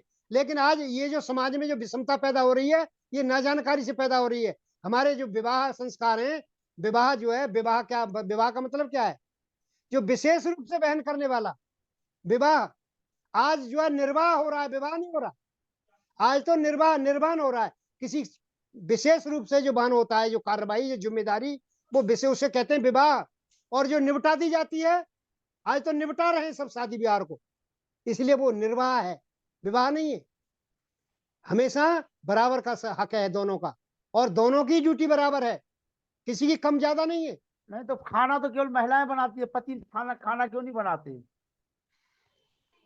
ये पूर्व अवस्था थी, जिस समय पति पत्नी जो है साथ साथ, जब जो है एक सर्विस नहीं करता था, एक सर्विस करता था, एक घर पर रहती थी। आज बहुत से परिवारों की सेटिंग इस तरह की है कि माता पिता दोनों ही सर्विस होल्डर हैं, तो वो तो मिल करके ही बनाते हैं सारे। ऐसा कैसे हो सकता है? कहाँ बनाती हैं अब मिल करके? अब तो मिल करके बना रही है जितने भी सर्विस होल्डर लेडी है, कहीं तो नौकर रखे हुए हैं। अब तो स्थिति हो गई है सबकी समाज में। अब ऐसा नहीं रहा जो पहले। ये तो उस समय की बात थी जब महिला जो है उस पर परिवार की जिम्मेदारी होती थी, घर की जिम्मेदारी। पुरुष जो है वो बाहर से कमा के लाता था। जब महिला आज लगातार जज है, महिला आज जो महिला जो आईपीएस ऑफिसर हैं, महिला कलेक्टर हैं, तो वो रोटी बनाएंगी वो कभी किसी के लिए? कौन बना रहा है रोटी, बताइए? तो ऐसा नहीं है। अब जो है, जो जहां तक जो है, यदि हम इस पर समानता केवल शब्दों में नहीं बल्कि मानसिक रूप से भी होनी चाहिए। मानसिक रूप से ये शिक्षा में जब तक जो है महर्षि दयानंद के सिद्धांत को जब तक आगे नहीं बढ़ाया जाएगा। इंदिरा गांधी बैठ करके कुर्सी पे, एक बार जब 83 में मैं दिल्ली में आ गया था और एक प्रतिनिधि मंडल के साथ, आर्य मंडल के साथ में उनके से मिलने गया जब, तो वो इंदिरा गांधी अपनी कुर्सी पे बैठ करके कहती थी कि मैं इस कुर्सी पे महर्षि दयानंद की वजह से हूँ। तो इस महर्षि, इसके परंपरा, आज महिलाओं के अंदर गड़बड़ी क्या अगर है? आप ये कहोगे कि महर्षि दयानंद की वजह से हैं और अन्य विद्वान जैसे ओशो हुए या वर्तमान में एक प्रशांत जी हैं, इन लोगों की बात को नहीं मानोगे तो ये लोग कहते हैं कि वो तो आप लोग अंध भक्त हो। महिला सबसे बड़ी कमी, जो मिशन इनकी वकालत करता रहा आज तक, उस मिशन में सुनने वाले 20 औरतें भी नहीं होती। और जो मिशन इनकी बुराई करता है बैठ करके कि महिला को जो तो जनेऊ पहनने का अधिकार है, न जो है वेद पढ़ने का अधिकार है, न गायत्री मंत्र बोलने का अधिकार है, उनकी सभाओं में हजारों की संख्या महिला होती है। तो ये तो अशिक्षा है ना। इस अशिक्षा से दूर निकालो इनको। वो ये आर्य विद्वानों को सुने, आर्य आर्य सत्संग में जाया करें, वो ये ठीक हो जाएगा सारा का सारा। ये तो गड़बड़ी हमारी है, उसकी थोड़ी है। आर्य सिद्धांतों को समझा नहीं हमने, महर्षि दयानंद को नहीं सुना हमने। सारी उम्र महर्षि दयानंद वकालत करते रहे। महर्षि दयानंद जब चचा की मृत्यु होगी तब नहीं आंसू आए उनके, तब बहन की मृत्यु होगी तब नहीं आंसू आए। लेकिन महिला जब फरुखाबाद में महिला किसी बच्चे पर कफन उतार के जब ले जा रही थी, उसे देख करके आंसू आए, महिला को देख करके। तो महर्षि दयानंद के मिशन को समझो ना।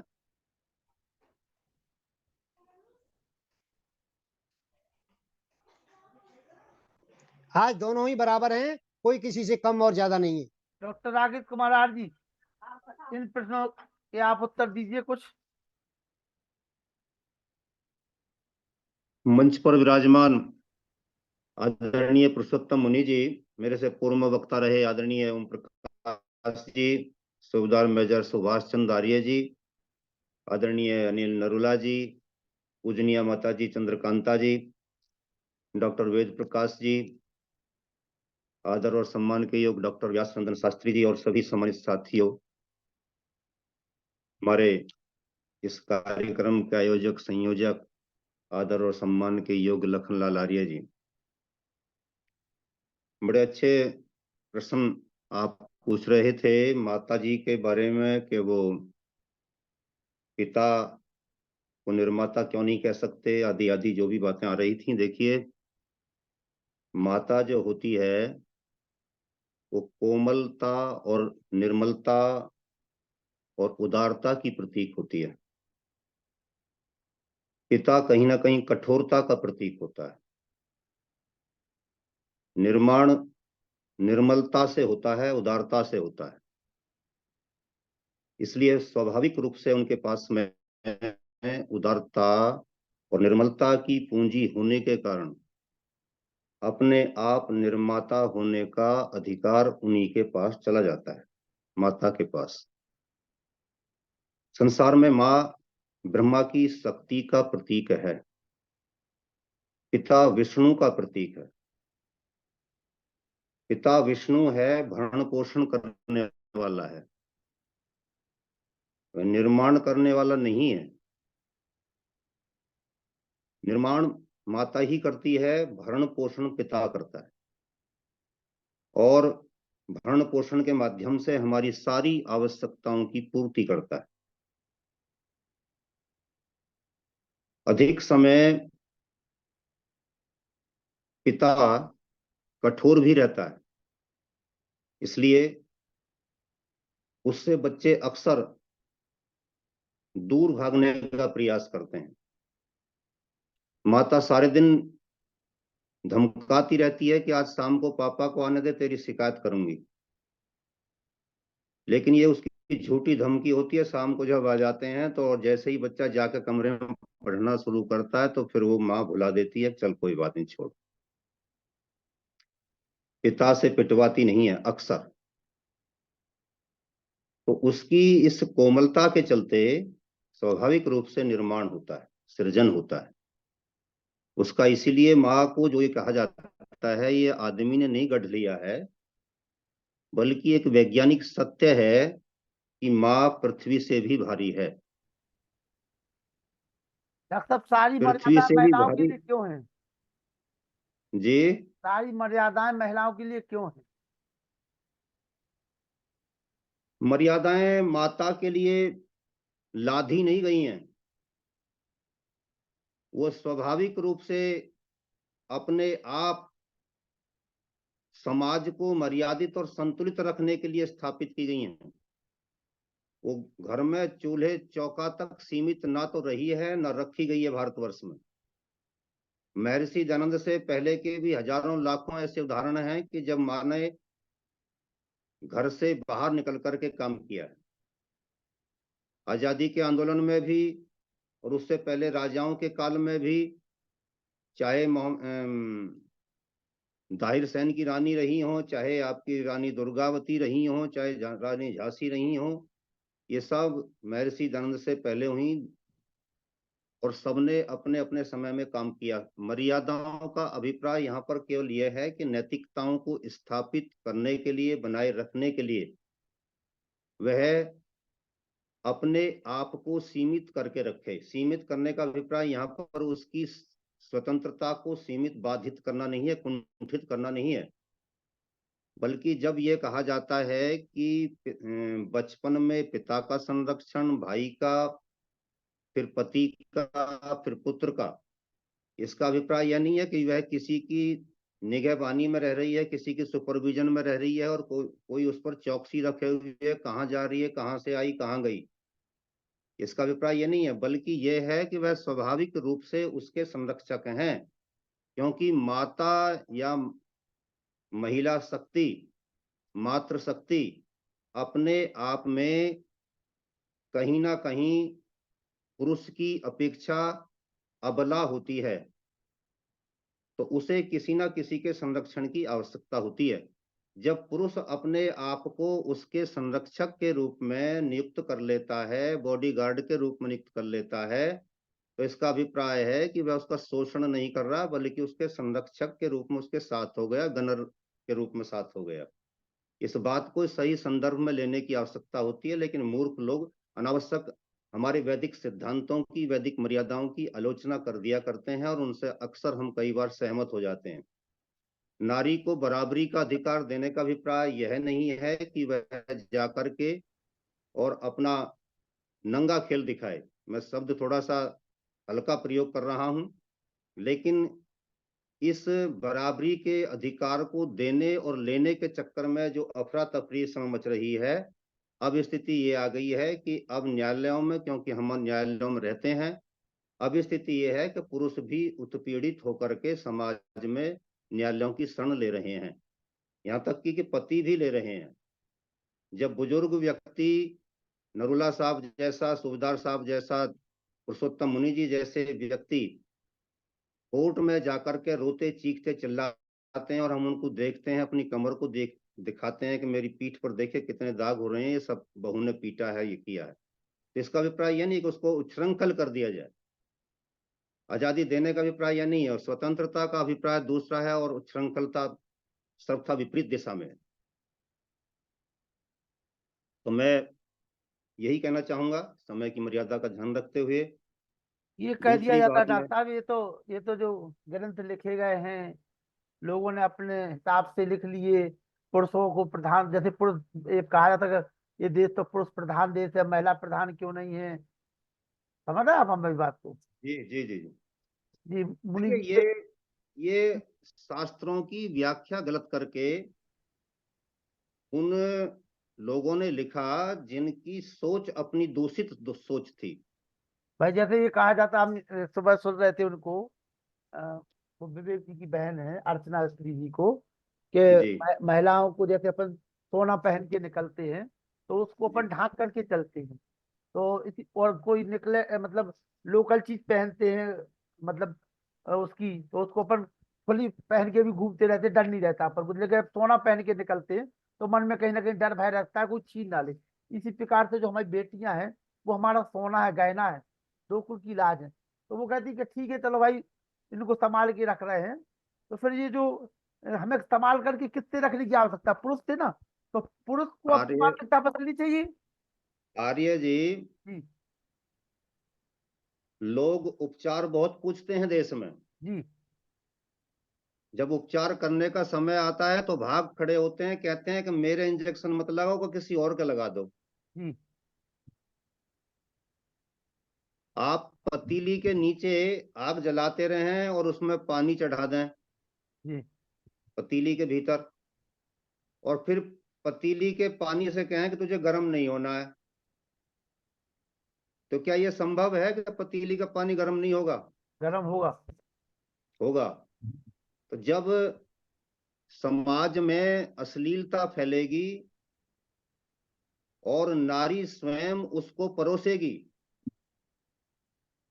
आप इस्लाम की नकल करेंगे, इस्लाम की गंदी हरकतों की, गंदी सोच की नकल करेंगे, और हमारी बहन बेटियां उसका अनुकरण करते हुए पिक्चरों में आदि में अपने सीन देंगी, और फिर युवाओं से या पुरुष वर्ग से आप ये कहें कि पतीली के पानी गर्म मत होना।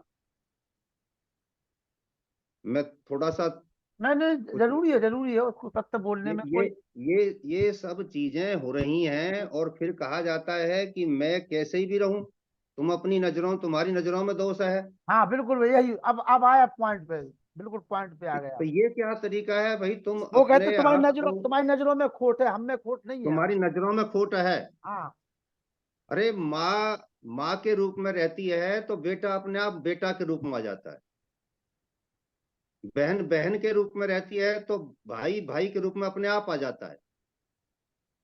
आप घर से बाहर भी कितने ही प्रवासों पर जाते हैं, क्या वहां पर जाकर के आप बहन भाई का संबंध स्थापित नहीं कर लेते? बिल्कुल कर लेते। क्योंकि वो आगे से भी उसी तरीके का व्यवहार हो रहा है, इसलिए हो जाता है ये सब। बिल्कुल। और इधर से आपके मन में कोई दोष नहीं। तो जब संस्कार प्रबल होता है, और जब संस्कार प्रबल करने की बात आती है, तो संस्कार प्रबल होगा वैदिक मान्यताओं से। और जब वैदिक मान्यताओं को पढ़ाने की बात आती है, तो फिर पतीली के पानी से कहा जाता है गर्म मत होना। कैसे? ये कहा जाता है कि ये शिक्षा तो सांप्रदायिक है, वैदिक शिक्षा नहीं देंगे हम। बिल्कुल। तो ये उल्टा हो रहा है कि उपचार करने की आवश्यकता सब अनुभव कर रहे हैं, पर जब उपचार सही दिया जाता है तो कहा जाता है कि इससे उपचार नहीं लेंगे हम। ये वही मुसलमानी परंपरा है कि हिंदू काफिर के हाथ से तो हम इलाज भी नहीं करवाएंगे। सोचने की आवश्यकता है। बहुत अच्छे प्रश्न है आपके, मैं सहमत हूं आपसे। आइए मुनि जी। मैं 1 मिनट और ले रहा हूं। जी जी जी, स्वागत है। अभी 17 दिसंबर को जो हमारी आर्य समाज की इतिहास संबंधी प्रक्रिया चल रही थी, उसको सार्वदेशिक आर्य प्रतिनिधि सभा के प्रधान सुरेश जी के माध्यम से अपने हस्ताक्षर करके लेटर जारी कर दिया गया है आप सबके लिए। और वो काम अब जो है सार्वदेशिक प्रतिनिधि सभा के माध्यम से होगा। इसीलिए हम उस पर थोड़ा चुप लगा रहे थे कि जब विधिवत उसकी औपचारिक घोषणाएं हो जाएं, सारी चीजें कंप्लीट हो जाएं, तब बिल्कुल आप बिल्कुल लोगों के बिल्कुल साथ। बिल्कुल। तो मेरा निवेदन ये रहेगा कि वो 17 दिसंबर को दिल्ली में 2 से 5 बजे तक का कार्यक्रम रहेगा। मेरा निवेदन है कि उसमें हम अधिक से अधिक उपस्थित हो जाएं, तो हमारा परिचय सार्वदेशिक कार्य प्रतिनिधि सभा के अध्यक्ष जी और सभी पदाधिकारियों से हो जाएगा। विशेष कार्यक्रम उस दिन इस बात का रखा गया। बाकी हम बीच में चर्चा कर लेंगे किस दिन, एक दिन मीटिंग करके अलग से। इतनी ही मुझे सूचना देनी थी। धन्यवाद। धन्यवाद। मुनि जी, जो सारे प्रश्न हमने किए हैं उनके 1-2 बातों में उत्तर चाहेंगे आपसे मुनि जी से। इसके बाद चंद्रकांता जी आप तैयार रहेंगे, वरना ये कह नमस्ते। दिया जाएगा कि पुरुषों से पूछे महिलाओं से क्यों नहीं पूछा। जी हमारे आचार्य श्री ओम प्रकाश जी, व्यासनंदन शास्त्री जी, सामान्य डॉक्टर साहब जी बहुत अच्छे उत्तर आप लोगों को दे चुके हैं। और मैं तो ये समझता हूँ लखनलाल जी, जिन लोगों के जो प्रश्न है ना, जी और मुनि जी। जिन विकृतियां हमारे मानव समाज में हमें आपस में तोड़ने की कोशिश की है, उन लोगों से करने के हैं प्रश्न जी। क्योंकि वैदिक धर्मी जो है, हम तो आर्य समाज लोग तो इसको मानते ही नहीं हैं इन चीजों को। जी नारी का तमन्त्र नारस्ति पूजनते रवंते तत्र देवता। और जैसा कि कहा गया है ना, डॉक्टर साहब ने बहुत अच्छे उदाहरण के साथ में समझा दिया है कि माता निर्माता भवती, इसको माता ही क्यों वरीयता दी जाती। पुरुष तो सेचन करता है वीर का, और 9 मास तो माता से पूछिए, माँ से पूछिए उस बालक के कि वो किस प्रकार से अनेक कष्टों को सहन करते हुए बड़े अपने स्वार्थ के साथ में, अपने प्रेम के और सरलता के साथ। मुनि जी, इन सारे प्रश्नों के उत्तर हमने इसी प्रकार से दिए जैसे आप दोनों ने दिए हैं। हाँ जी। लेकिन इसके बावजूद उन्होंने कहा कि नहीं, ये तो माता निर्माता भवती या तमाम जो बातें हैं ये तो जी पुरुषों ने अपने हिसाब से लिख ली हैं, और महिलाओं को बुक करने के लिए केवल। ये प्रश्नकर्ता धन्यवाद के पात्र हैं, उन्होंने किया है, बड़ी अच्छी बात है। जी मैं एक दूंगा जैसा हमारी और पूर्ववर्ती विद्वानों ने दिया है कि ये वेद की परिपाटी से हम जब दूर हो गए, हमें वेद का पता भी नहीं। माता निर्माता भवती, वेद के शब्दों में वेद का ऋषि कह रहा है जी, परमात्मा की वाणी है जी। और संरक्षण की बात जहां तक है, तो संरक्षण को महर्षि दयानंद जी ने भी मनु स्मृति को, सारी स्मृतियों में कितनी है, 100 है, 200 है, 50 है, मनु स्मृति को वरीयता दी है। उसमें भी वरीयता उस मंत्रों को दी है, उन व्याख्यानों को, शिक्षाओं को दी है जो वेद के अनुकूल है। वेदा स्मृति सदाचार सत्य महात्मा, तो सदाचार जिसके माध्यम से हमें प्राप्त होता है। और वो जैसा कहा जा रहा है नहीं, कृति ज्ञान मुक्ति, तो लिखते हैं वो बिन सत्संग विवेक न हुई। और सत्संग हमारे सम्मानीय आचार्य ओम प्रकाश जी कितना तमाम लोगों का उदाहरण दे चुके हैं। सत्संग उनको मान रहे हैं वो जहां लाखों की भीड़ है, और वो जैसे कहते हैं ना भेड़िया धसान है, इनको हाँको जिस तरफ को उधर हाँकेंगे हमारे हाथों से, तो वहां उसको सत्संग मान रहे हैं। सत्संग का मतलब है सत्पुरुषों का आचरण, सदग्रंथों का आचरण। तो हम उनसे माता जी से निवेदन करेंगे, चाहे माता जी हो चाहे पुरुष वर्ग हो, भाई हो, कि आप वैदिक साहित्य का अवलोकन कीजिए। महर्षि दयानंद की बात तो मैं इसलिए करता हूँ कि हम लोगों को महर्षि दयानंद ने वेद के आधार हमको जोड़ा है, लेकिन मैं तो कहता हूँ वेद अगर महर्षि जी को अगर अगर सुन मुनि जी, अगर महर्षि जी की अपन बात करते हैं हाँ, तो वो तो ये कह देते हैं, जैसे मान लीजिए ओशो ने महिलाओं की वकालत कर दी, या आचार्य प्रशांत जी जो वर्तमान में वो दाढ़ी वाले हैं वो कर रहे हैं, ठीक है हाँ ना। जी, तो हाँ। उन लोगों को ज्यादा अच्छा माना जाता है, वो कहते हैं हम महर्षि जी की बात क्यों माने, आप लोग तो महर्षि जी के अंधभक्त हो। नहीं, हम वो आपके प्रश्न अभी आप जो पूछा है, इससे पहले कह रहा हूँ कि मैं कि आप महर्षि जी को अलग भी कर दीजिए। तो महर्षि जी के पूर्ववर्ती दयानंद जी थे, जितने ऋषि हुए हैं उनकी बात को महर्षि जी ने हमारे बीच में रखा है। दयानंद जी ने कभी दावा नहीं किया कि ये दयानंद कह रहा है इसलिए मान लीजिए। वो कहते हैं आपकी संस्कृति, आपका वेद, आपका वो संस्कार आपके साथ में है, आप इसको समझिए और फिर आप इस पर चलिए। देखिए आपको कहाँ भ्रम है आपके लिए, इसमें कहाँ विघटन आइए दिखाई दे रहा है। चंद्रकांता जी, दो शब्द इन्हीं प्रश्नों के उत्तर में। हाँ जी, प्रिय वीर लखनलाल जी, श्रद्धेय मुनि जी, आदरणीय शास्त्री जी, तथा मेरे होनहार सुपुत्र डॉक्टर राकेश आर्य जी, तथा अन्य सभी भाई मेरे अनिल जी, वेद प्रकाश जी, सुधीर जी, सभी को मेरा प्रेम प्रकाश आर्य जी, सभी को मेरा बहुत बहुत अभिनंदन। विषय चल रहा है कि माता निर्माता भवती, इसके विषय में आप सबने बोल दिया। मैं थोड़ा सा हटकर ये बताना चाहती हूँ कि आज के विषय में माता निर्माता भवती का कार्य क्यों नहीं कर पा रही है, क्योंकि आज के युग में एक तो पुरुष का अहंकार और दूसरा नारी की महत्वाकांक्षा। कौन सी महत्वाकांक्षा? कि मैं पुरुष के समान बनना चाहती हूँ, मैं स्वतंत्र हूँ। और स्वतंत्रता के साथ स्वतंत्रता का मूल्य न समझकर उसने स्वच्छंदता अपनाना शुरू कर दिया है। ये स्वच्छंदता और स्वतंत्रता दोनों का अंतर न समझ पाने के कारण नारी अपने कर्तव्य से विमुख होती जा रही है।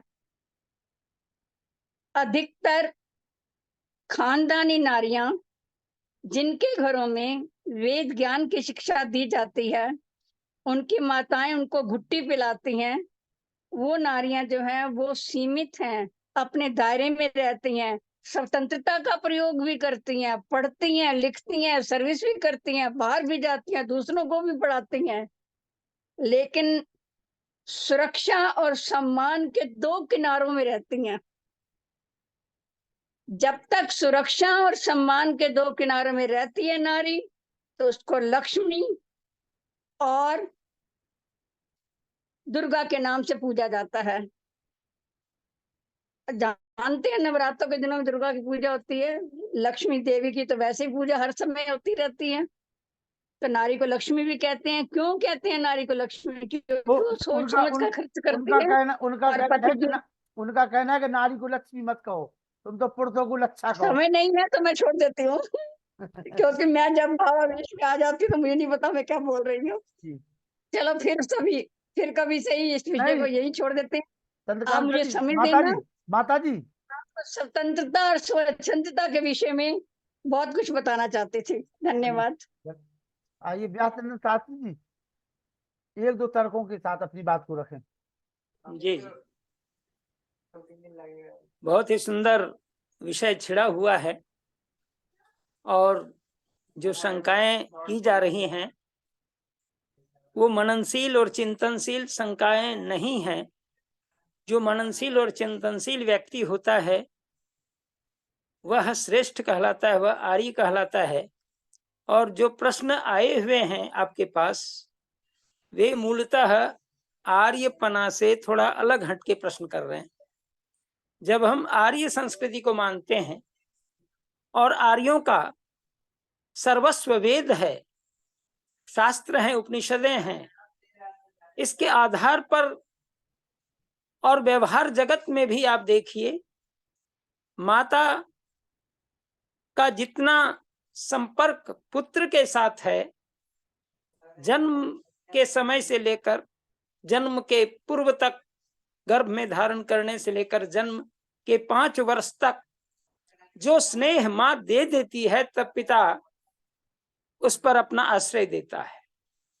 अगर पिता नहीं भी रहता है, फिर भी माँ उसे पाल पोस कर बड़ा कर लेती है। और इस आधार पर यह कहना कि माता का स्थान कम है या नहीं होना चाहिए, ये बात कथ्य नहीं है, श्रेष्ठ नहीं है।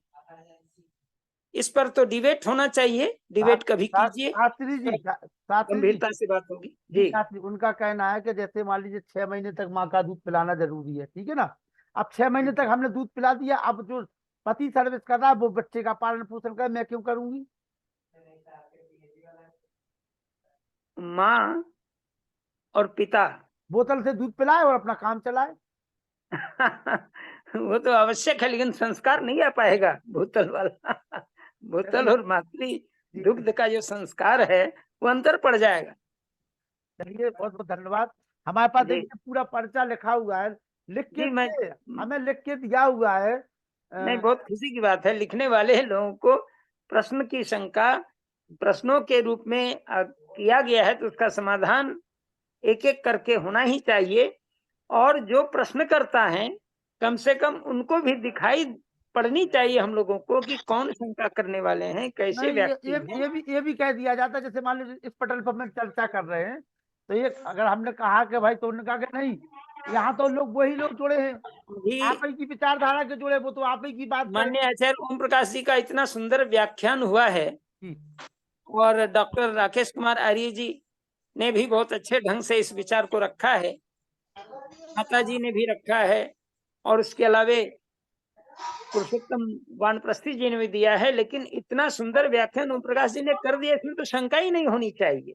अगर वो शंका कर रहे हैं, इसका मतलब है कि वो यह विचार करके मन में आए हुए हैं कि हमको शंका कर देनी है। लेकिन उसका जवाब पाने के लिए श्रद्धा भाव से बैठ करके सुनने की आवश्यकता है।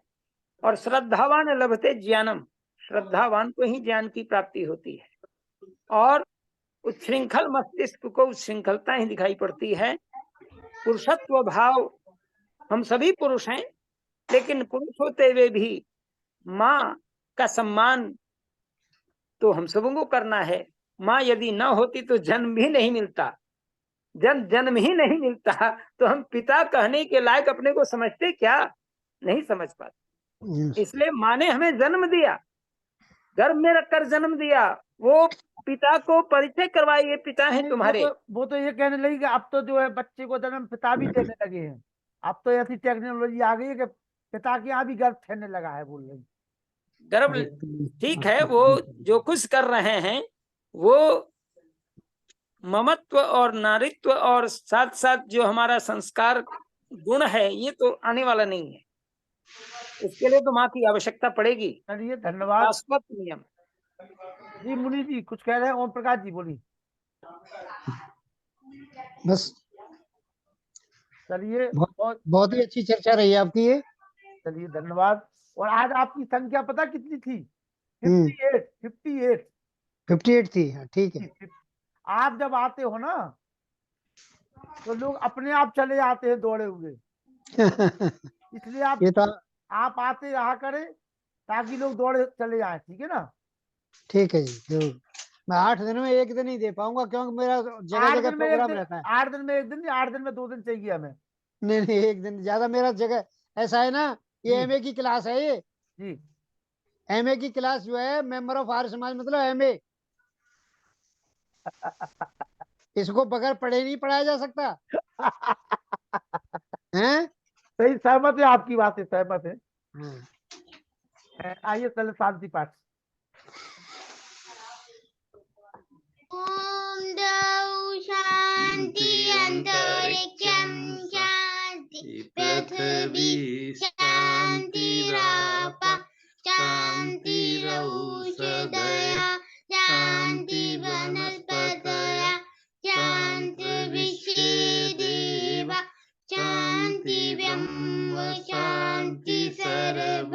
शांति शांतिरेव शांति शामा शांतिरेधि ओम शांति शांति शांति। जो बोले सो सत्य सनातन वैदिक धर्म की जय। गुरु विजयानंद की जय। योगेश्वर महर्षि दयानंद की जय। मर्यादा पुरुषोत्तम श्री रामचंद्र की जय। योगेश्वर श्री कृष्णचंद्र की जय। लेख राम की जय। स्वामी श्रद्धानंद की जय। स्वामी आत्मानंद की जय। महात्मा हंसराज की जय। भारत माता की जय। माता की रक्षा हो पालन हो आर्य समाज अमर रहे। वेद की ज्योति जलती रहे। ओम का झंडा ऊंचा रहे। आर्यों के महाकुंभ और भारत को समझो अभियान की जय। विश्वमार्यम ध्वनि ओम। वैदिक अभिवादन सबको नमस्ते जी। ओम सर्वेभ्यो नमः।